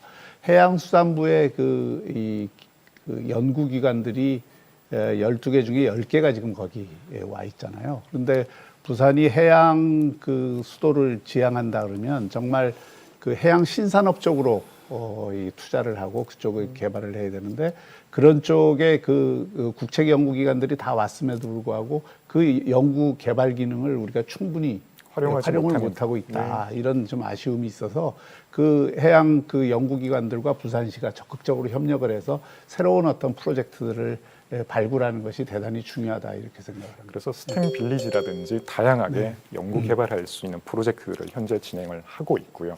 저는 복례산 터널 이번에 예타를 통과를 했습니다. 복례산 터널 개통으로 인해서 그런 부분이 훨씬 더 활성화될 수 있으리라고 생각합니다. 네, 부족한 말씀은 다음 다시 한번 주도권을 토론할 때 말씀하시면 될 것 같습니다. 이번에는 이현주 후보가 7분간의 토론 주도권을 가질 시간입니다. 네, 방금 이 한진중공업을 삼성 엔지니어링의 유치를 통해서 어떻게 보면 산업 전환을 하자라는 말씀이잖아요. 그래서 이제 사실은 이 산업 전환이라는 게 무슨 대단히 거창한 게 아니고 기존에 하고 있던 분야를 그게 이제 경쟁력이 떨어졌을 때 그와 유사하게 조금만 바꾸면 쉽게 적응할 수 있는 유사한 분야들을 찾아내서 그 중에서 상당히 이제 현재 또는 미래에 경쟁력이 있는 분야들을 발굴하고 다시 발전시키는 그런 것을 산업 전환에서 굉장히 중요하게 보고 있습니다. 그래서 저는 지금 이제 그 부분에서도 제가 한 가지 더 덧붙이고 싶은 게 이제 수소 부품입니다. 수소 부품. 그래서 수소 부품이 지금 이제 각광받고 있는 새로운 분야인데 이게 이제 자동차 부품하고 또 한편으로는 아시겠지만 이제 조선 분야에서 LNG 이런 선박이라든지 이런 것들하고도 통하거든요. 그래서 부산에서 수소 부품 클러스터 같은 걸 조성을 하자라는 걸 제가 공약을 했습니다. 그럼 하게 되면 기존의 자동차 이 부품 회사들이 이제 전기로 전환되면서 이제 또 낙오되거나 또는 전환이 필요한 회사들이 그쪽으로 또 옮겨가면서 다시 좀 연구 개발을 해서 또 키우고 또 말씀하신 것처럼 기존의 또 조선업 중에서도 그런 것들이 가능하다. 그리고 또 하나 제가 말씀드린 게 이제 지난번에 그 박형준 후보께서 저한테 플로팅이 이제 굉장히 허황되다는 것처럼 말씀을 하셨는데 사실은 플로팅이 그렇게 허황된 건 아닙니다. 여러 가지 분야가 있습니다. 완전히 물에 부유식이 있고요. 그 다음에 사실은 거의 플랜트와 유사한 반부유식이 있습니다. 그런 거는 이미 우리 부산에 또는 부산 경남 지역에 조선 관련 분야에 계시는 기술자분들, 전문가들이 이미 개발을 한 상태고 저는 어떻게 보면 우리가 뭔가에 새로 투자를 하고 새로 발굴을 할 때 그냥 완전히 새로운 걸 하기보다는 기존에 우리가 경쟁력이 있는 분야에서 시작하는 게 좋다. 그래서 사실은 해양 플랜트나 이런 분야가 대우조선 같은 경우에 예전에 이 어떤 주기를 잘못 맞춰가지고 굉장히 고생을 했지만 지금은 세계 최고의 기술 수준을 갖고 있습니다. 이런 것들 잘 살려서 저는 결국에는 우리가 나중에 이 해양 건축 분야 그리고 플로팅 분야를 전 세계에 팔 수 있는 그런 시대를 열었을 때 대한민국 조선업의 새로운 신기원이 열린다 이렇게 생각합니다. 그래서 제가 이제 주도권이니까 요 문제를 꼭 말씀을 드리고 싶어서 근데 이제 제가 그 이제 박형준 후보께 먼저 여쭙겠습니다. 그 우리가 이제 창업 얘기를 많이 하시지 않습니까? 근데 저는 사실은 그리고 이제 산학협력도 말씀하셨어요. 근데 이렇게 얘기를 좀 들어보니까 굉장히 이렇게 좀 포괄적이다. 그래서 되게 좋은 얘기긴 한데 손에 딱 잡히는 게 별로 없다라는 생각이 많이 들거든요. 이 미국의 실리콘밸리의 어떤 성공 공식 이게 뭐라고 생각하십니까? 실리콘밸리 성공은 역시 산학협력이죠. 스탠퍼드와 이 버클리를 중심으로 해서 그 산학협력 또는 연구개발 협력이 잘 돼 있고 또 하나 중요한 거는 지식과 정보를 공유하는 시스템입니다. 그리고 거기에서는 항상 실패를 하더라도 그냥 계속 실패를 하는 것이 아니라 창업을 했다가 취업을 하고 취업을 했다 창업을 하고 이 시스템이 잘 돼 있어요. 그래서 늘 이 그 창업과 또 이 그 대학의 연구개발과 또 이게 제가 스탠포드에도 좀 있었는데 그 스탠포드 안에도 이 특허를 인큐베이팅하는 그런 시스템들이 굉장히 잘 돼. 그래서 이제 사실은 저는 몇 가지 이제 말씀을 드리고 싶은 게 좋은 말씀인데 이제 우리의 현실하고 또 비교를 좀 해야 됩니다. 실현이 되려면요. 그런데 아시다시피 아마 이제 이 신규 투자액 그러니까 벤처의 신규 투자액의 비중이 수도권에 집중이 돼 있습니다. 한 80% 정도. 그리고 벤처 기업은 혹시 어느 정도 비중이 저 부산에 있는 벤처기업 수가 비중이 어느 정도 되는지 혹시 아십니까? 예, 말씀하십시오. 예, 그래서 이게 한 5% 정도밖에 안 됩니다. 네. 그러니까 우리 현실이라는 거죠. 그랬을 때, 자, 그러면 우리의 현실이 굉장히 열악한데, 그 다음에 또 뭐가 그 성공 공식이냐 할 때, 이 스핀오프입니다. 스핀오프. 그래서 기존의 어떤 그 기업이나 이런 분야에서 한 10년 정도 경력을 쌓고 그 안에서 뭔가를 연구개발을 통해서 최소한의 뭔가를 해낸 다음에 그걸 가지고 스핀오프 하면서 이게 계속 확장돼 나가는 게 실리콘밸리의 성공 공식이고요. 그리고 이제 또 하나가 뭐냐면 사실은 이제 거기에 실리콘밸리의 성공의 배경에는 사실 말씀하신 것처럼 스탠퍼드라든지 버클리라는 아주 정말 세계적인 대학이 있습니다. 그래서 우리가 그걸 따라가려면 물론 그것은 목표지만 따라가려면 상당히 오래 걸리고 이 산학협력 문제는 사실은 국가적인 문제이기도 하고요. 그래서 저는 뭔가 이렇게 선택과 집중을 해야 된다. 구체적인 분야에 선택과 집중을 해서 부산이 경쟁력을 갖고 있는 분야, 그리고 기존의 대학 중에서 경쟁력을 갖고 특성화되어 있는 분야, 이런 것들을 구체적으로 접목시켜서 키우고 산학협력할 수 있는 것을 몇 개라도 만들어내자. 그게 현실적인 예, 목표다. 맞습니다. 예, 제가 지금 그 이현주 후보님 말씀에 전적 뭐 상당 부분 동의하는데 제가 지금 모델로 삼고 있는 것은 실리콘밸리 모델이 아니라 캐나다의 워털루 대학 모델입니다. 그 워털루 대학은 학생들이 들어가면 아카데믹 코스로 가는 학생들과 또 이 산학 협력으로 가는 프로그램이 다르고 그 산학 협력 프로그램으로 가는 학생들은 산학 협력을 통해서 학점을 얻죠. 알겠습니다. 예, 예, 그래서 그래서, 동의하시는 거로 이해를 하고 박성훈 후보께서 혹시 좀 더 이렇게 구체적으로 부산에 뭘 어떻게 하면 좋겠다. 앞에서 이런. 말씀하신 수소 관련해서는 저는 사실 부산의 해운 정책과 관련해서 LNG 벙커링 사업이 무엇보다도 중요하다고 생각을 하고 저희 부산의 해운 항만 산업 차원에서도 반드시 이제 육성해야 되는 산업이라고 생각을 합니다.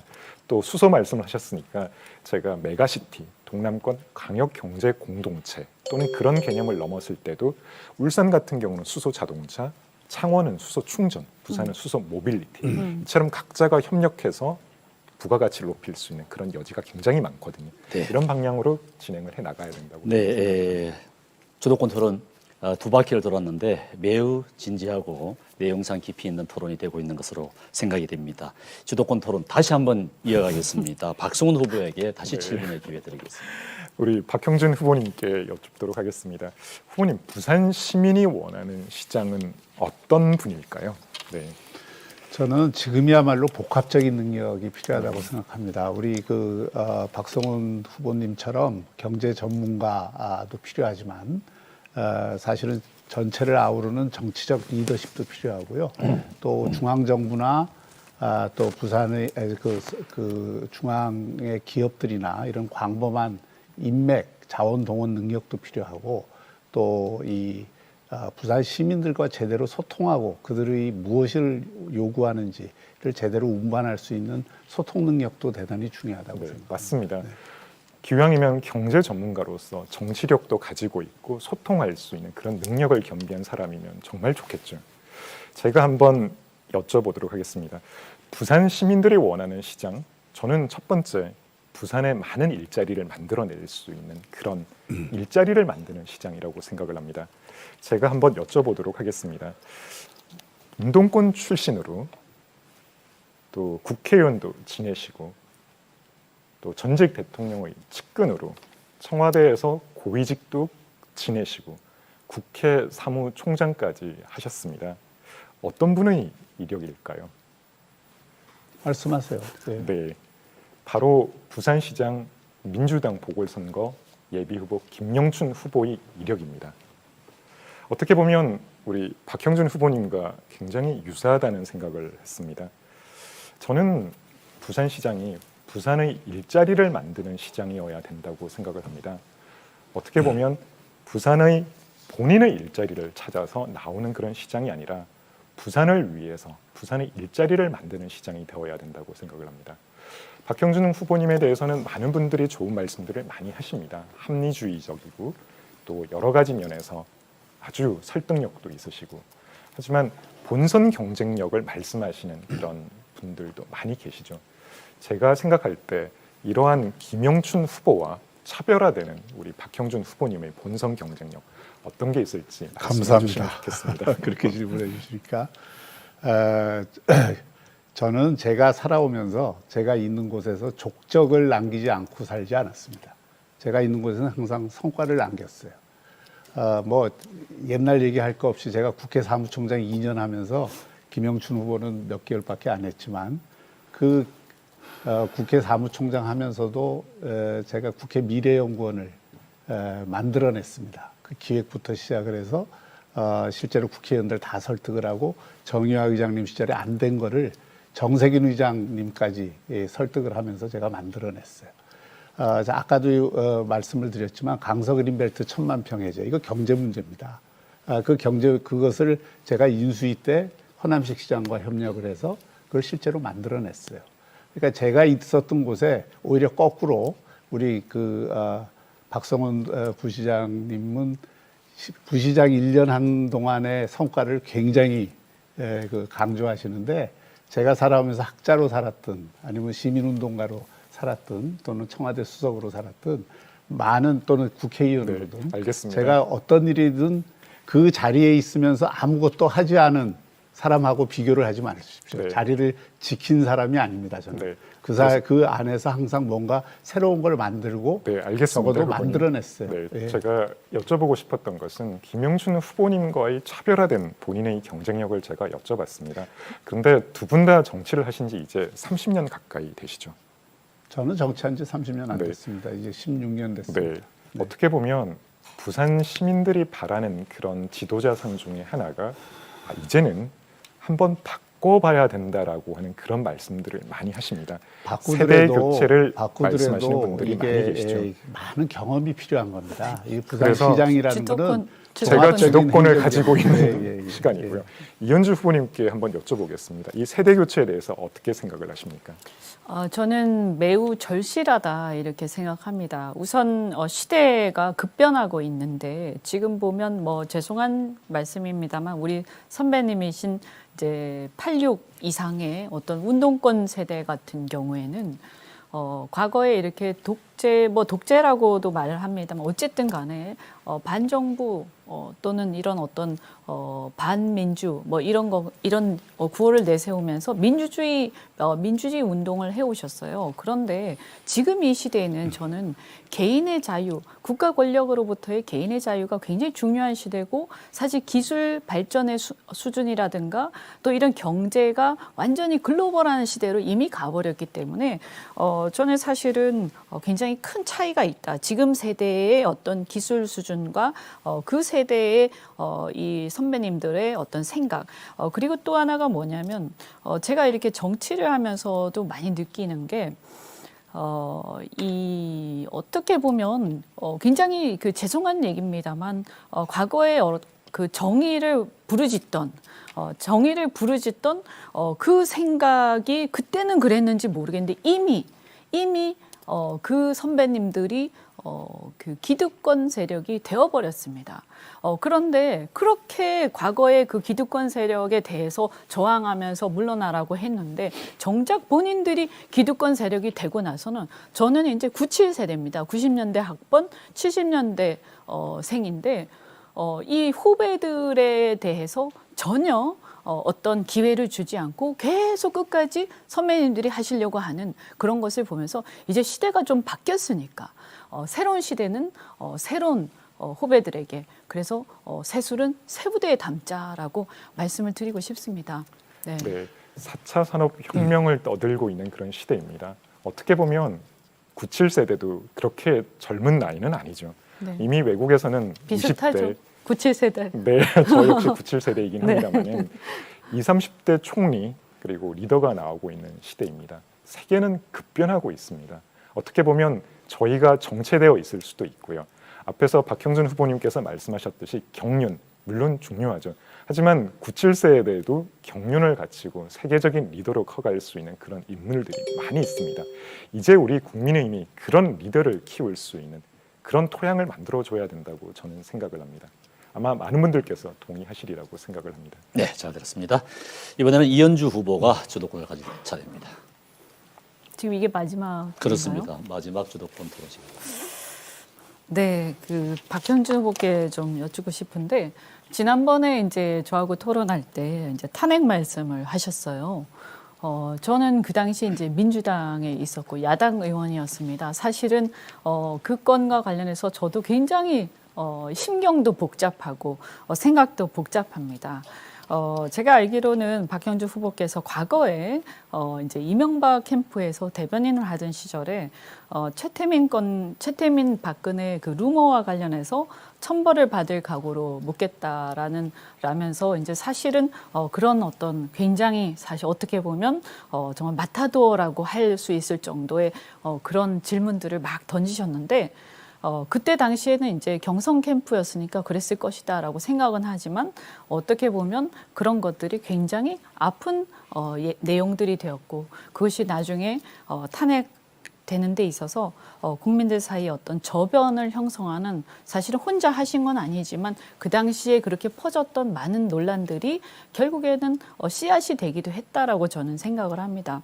아마 시간이 많이 지나서 지금은 이 굉장히 많은 생각들이 복잡하실 거라고 생각하는데 혹시 지금이라도 그 점에 대해서 뭔가 이렇게 소회랄까, 뭐 심경이랄까 이런 걸 말씀하실 생각은 그때 없으십니까? 제가 저기 탄핵 얘기를 했던 거는 저를 이제 그렇게 공격하니까 제가 반어법으로 여쭤본 건데 그것이 조금 마음에 걸렸으면은 미안하게 생각합니다. 그렇지만 아니 저한테가 아니고 그러니까 2007년에 그 대통령 경선에서 당시에 그것이 청문회를 했어요. 청문회를 해서 그 문제가 제기됐는데 그 답변이 제대로 안 나와서 제가 대변인으로서 한번 물어본 것에 불과합니다. 근데 물어봤는데 그것을 10년 뒤에 탄핵의 기획자다 이렇게 말씀을 하신 거는 제가 보기에는 논리적으로 조금 비약이 있다 이런 말씀드리고 또 실제로 그 뒤에 결국은 박근혜 대통령이 불행하게 된 것도 그러니까 제 최순실이라고 질문에 하는 대해서 좀 답을 해주시면 좋겠어요. 그러니까 지금의 어떤 상황에서 어찌 됐든 뭔가 뭐 성찰한다든지 좀 후회된다든지 저는 그거는 그건 제가 없습니까? 성찰할 문제는 아니라고 생각합니다. 네, 왜냐하면 알겠습니다. 결국 최순실 사태 때문에 박근혜 대통령이 불행에 처했기 때문에 그 당시에 그 문제에 대해서 같은 경쟁 후보로서 대변인으로서 제기한 것뿐이죠. 그래서 이제 사실은 탄핵 문제 굉장히 어떻게 보면 저희 입장에서는 굉장히 복잡한 얘기인데 저는 당시에 이제 야당 의원으로서 탄핵에 찬성을 했습니다. 당시에 그 숱한 루머와 가짜 뉴스가 만연했었고요. 형식적인 탄핵 사유와 별개로 실제로는 그로 인한 혐오 이런 지탄이 대중의 정서를 지배했던 것이 사실입니다. 저 스스로 사실 수없이 네 편 내 편 가리지 말자, 편가르기 하지 말자 하면서도 지나고 나서 보니까 결국 저도 진영 논리에 빠져 있었던 게 아닌가라는 그런 어떤 야당 의원으로서 진실을 보지 못했던 게 아닌가라는 그런 갈등을 많이 하게 됐고요. 운동권에 대한 실망으로 제가 민주당을 탈당을 했습니다만 무소속이 된 이후에 제가 그전에 제가 몰랐던 사실들을 하나씩 둘씩 알게 되면서 진실이 무엇인가라는 의문과 혼란으로 너무너무 힘들었습니다. 저는 뭐 박근혜 정권이 다 잘했다고 생각하지 않습니다. 그러나 진실과 다른 게 있다면 반드시 규명이 되어야 하고요. 진실을 또 지나치게 혹시 가혹했던 게 있다면 저는 그것은 바로잡아야 한다고 생각합니다. 그것이 저희 이현주 진실을 향한 양심 그리고 양심에 따른 행동을 꾸준히 추구해온 이현주의 길이다라고 생각을 합니다. 그런 측면에서 저는 사실은 굉장히 불편하실 수도 있지만 정말 이번에 이것만큼은 좀 짚고 넘어가고 싶습니다. 박형준 후보님께 말씀드리고 싶은데 저는 그 당시에 이제 야당 의원이었지만 지금 이제 민주당에서 계속 공세를 퍼붓고 있지 않습니까? 박형준 후보께요. 그래서 이제 사찰과 관련해서 금시초문이다 이렇게 말씀을 하셨어요. 근데 저쪽에서 내고 있는 여러 가지 자료를 보면 어쨌든 홍보기획 비서관 때 보고받았다는 이제 뭐 환경단체에서 냈다는 문건도 있고요.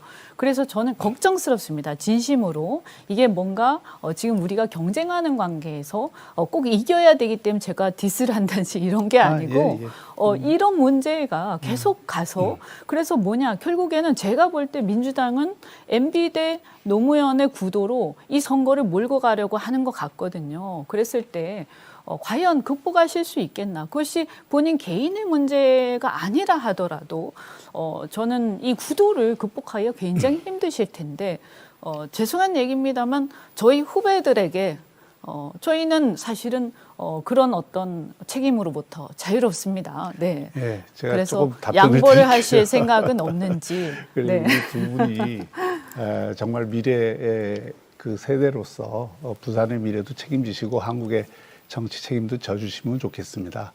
근데 두 분은 지금 여론조사를 보면 그 여당 후보를 확실히 이길 수 있는 근거를 못 갖고 있습니다. 그래서 제가 말씀드리는 것은 이번 선거야말로 그 대한민국 네, 리더십을 제 교체하는데 주도권 대단히 중요하고 토론이니까 좀 짧게. 예, 하나만 조금 말씀드리면 그 사찰 문제에 관해서는 걱정 안 하셔도 됩니다. 네. 제가 만약에 불법 알겠습니다. 사찰이 있었다 그러면 제가 막았을 겁니다. 네, 알겠습니다. 하여튼 걱정이 숱하게 됩니다만 뭐 그렇게 말씀하시니까 그러나 이제 저는 만약에 그것이 사실이라면 저부터가 사실은 용납하기 어려울 것 같습니다. 아시다시피 그 문제는 헌법의 문제고 자유민주주의의 기본 정신의 문제고 국가 권력으로부터 자유라는 우리 보수 우파가 그동안 계속 주장해왔던 문제이기 때문에 참 그런 부분들에 있어서 걱정이 계속된다는 말씀을 드리고요. 어쨌든 뭐 여론조사에서 앞서 나가고 있는 것은 사실입니다만 저는 우리 당의 후보로서 공천을 받게 되면 당의 지지율을 얻을 수 있다 이렇게 생각하고 사실 지금 1등을 하고 있는 건 사실입니다만 여기 계신 그 누구도 큰 약점이 없으면 오히려 그것이 본선에서 더 많이 치고 올라갈 것이라고 저는 생각을 합니다. 네. 마지막으로 박형준 후보에게 질문의 주도권이 있습니다. 이번 선거를 부산 선거를 어려운 선거로 치러서는 안 됩니다. 부산에서 확실히 이기고 그 확실히 이길 수 있는 힘을 바탕으로 해서 서울에서 선거도 이겨야 됩니다. 다시 한번 말씀드리지만 두 분이 굉장히 훌륭한 지도자지만 이번 선거에서 확실히 이길 수 있는 보장을 시민들에게 확신을 못 심어주고 있다고 저는 생각합니다. 부산시정은 저는 종합행정이라고 생각하거든요. 그러니까 이게 관료로서 쭉 자기 능력을 키워온 거하고 아까 저보고 운동권 출신이라는데 저는 운동권으로서 직업을 가진 적은 없습니다. 저는 기자를 했고요. 교수를 했고 또 YS 정부 시절에는 제가 세계화 정보와 같은 국가 비전을 밑그림을 그린 사람입니다. 그러니까 어떤 이제 다른 여당의 후보처럼 운동을 하다가 바로 정치로 뛰어들어서 오직 정치만 한 사람하고 저를 조금 비교하지 않았으면 좋겠고요. 그런 면에서 제가 다양한 경험을 갖고 있고 또 그런 면에서 시민운동부터 국정까지 그 경험을 통해서 그 부산이라고 하는 종합행정을 이끌 수 있는 나름대로의 역량을 키워왔다. 이런 말씀으로 좀 제가 대답을 좀 가름하고 싶고요. 마지막으로 제가 조금 묻겠습니다. 우리 이현주 후보께서는 그 메가시티에 대해서 지금 여당이 들고 나오잖아요. 사실은 이것은 이미 이명박 정부에서 메가시티 전략을 내놓고 광역권 경제위원회를 만들어서 한 것이고요. 그런 어떤 것들이 사실은 그 뒤에 이어지지 못해서 아쉬움이 있는데 지금 메가시티 가운데에서 금년에 지금 이미 추진단이 만들어져 갖고 하는데 그 중에서 제일 메가시티를 하게 되면 제일 먼저 해결하고 싶은 게 무엇이라고 생각하십니까? 저한테 네네. 네. 그래서 저는 교통이라고 생각을 합니다. 일단 솔직히 말씀드리면 지금까지 메가시티다, 행정통합이다 숱하게 얘기를 해도 실질적으로 봤을 때 이걸 행정통합을 하는 게 중요한 게 아니라고 저는 생각을 합니다. 결국에는 왜 우리가 이 메가시티니 또는 무슨 경제공동체니 이런 얘기를 하냐 하면 시장을 키우기 위한 것이라고 생각을 합니다. 그래서 이 시장을 키우는데 가장 중요한 것이 물류고 그 물류를 예를 들면 버스 환승, 그다음에 철도, 그리고 지하철 이런 것들을 종합적으로 제가 입체적으로 주도권을 같이 갖고 있으니까 조금만 말씀드리겠습니다. 하는 게 중요하다. 그때 이명박 정부에서도 부울경 통합안이 만들어져서 광역권 경제위원회가 만들어졌고 거기에 약 50조 정도의 예산을 배정을 했습니다. 그때 그 예산의 일부를 써서 만든 게 지금 기장, 울산 그리고 이 창원까지 고속도로를 비롯한 광역 교통망입니다. 지금 말씀하신 것처럼 광역 교통망도 굉장히 중요하지만 제가 보기에는 제일 시급한 것이 물 문제, 에너지 문제, 그리고 이 R&D와 관련된 협력 이런 것들이 대단히 중요하다고 생각합니다. 지금 법이 바뀌어서 이제 행정 통합을 하지 않고서도 얼마든지 특별 경제자치단체를 만들어서 거기에서 이러한 그 부울경이 함께 할 수 있는 여러 가지 사안들에 대해서 논의를 하고 추진을 할 수 있고 또 계획을 할 수 있다고 생각하거든요. 이 문제에 대해서 박성훈 네, 맞습니다. 말씀. 저는 사실 부울경 경제 공동체 결국은 시너지를 얼마만큼 발휘하고 서로가 윈윈할 수 있느냐의 방점이 있다고 생각을 합니다. 앞에서 말씀드린 것처럼 각자가 잘하는 분야가 있는 반면에 각각의 규제나 제도가 다르기 때문에 동일한 사업을 하고 있음에도 불구하고 어디에 소재하는지에 따라서 보조금을 받지 못하고 규제를 받는 이런 문제가 있습니다. 현실적으로 실무를 하다 보면 이런 부분들이 가장 많이 부딪히거든요.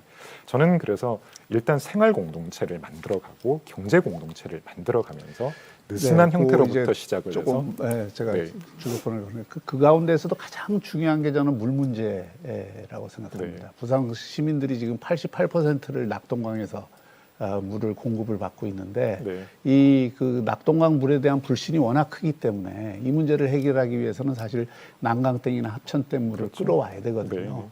그러니까 이 문제를 사실은 메가시티의 가장 중요한 현안 중의 현안이라고 생각을 하고요. 그 문제에 대해서는 어떻게 생각하세요? 간단히 좀 말씀해 주세요. 제가 경제부시장이 있으면서 이 문제를 풀기 위해서 저도 많이 노력을 했습니다. 결국 창녕군 또는 앞에서 말씀하셨던 경남과 함께 이 문제를 풀기 위한 그런 다양한 로드맵을 준비를 했었고요. 결국은 설득하는 과정이 매우 지난했습니다. 저희가 경남 쪽에 창녕이나 이런 지역에 드릴 수 있는 그 재원이나 보조 한계가 있었기 때문에 아직까지 명확히 타결을 이루지 못하고 있는 상황이고 결국은 양 지역이 윈윈할 수 있는 그런 시스템을 만들어 나가는 것.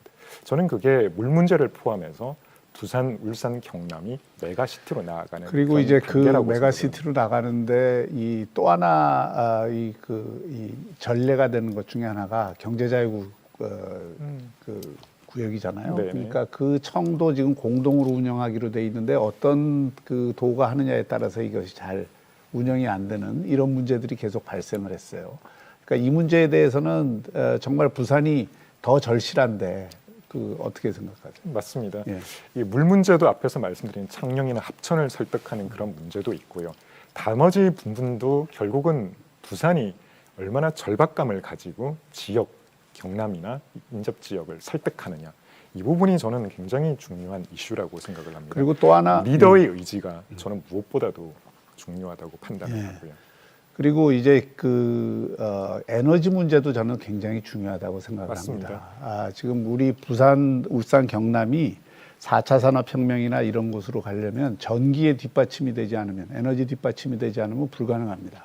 그래서 마침 좋은 그 환경에 있는 것은 바로 원전을 우리가 다양하게 갖고 있고 또 울산은 풍력을 지금 상당히 활용을 하려고 하고 있고 그래서 이 에너지를 종합적으로 부울경이 함께 사용할 수 있는 근간을 만든다 그러면 그것이 그야말로 우리가 신산업으로 바뀔 수 있는 좋은 토양이 되거든요. 그래서 에너지 융복합 산업단지를 부산과 울산이 협력해서 유치를 하고 각각의 본사를 나눠 가짐으로써 아마 새로운 그런 동남권 메가시티의 좋은 롤 모델을 만들어냈다라고 생각을 합니다. 아마 그 부분에 대해서는 원전 해체 산업과 관련해서 그래서 제가 이제 그 시장이 되면 제가 바로 그 울산 경남 지사하고 이 메가시티에 대해서 협의에 들어가겠습니다. 그래서 메가시티를 부산이 주도해서 해야 된다고 저는 생각을 합니다. 네. 주도권 토론은 여기까지입니다. 그 어느 토론보다도 깊이 있고 품격 있는 토론이었다고 생각이 됩니다.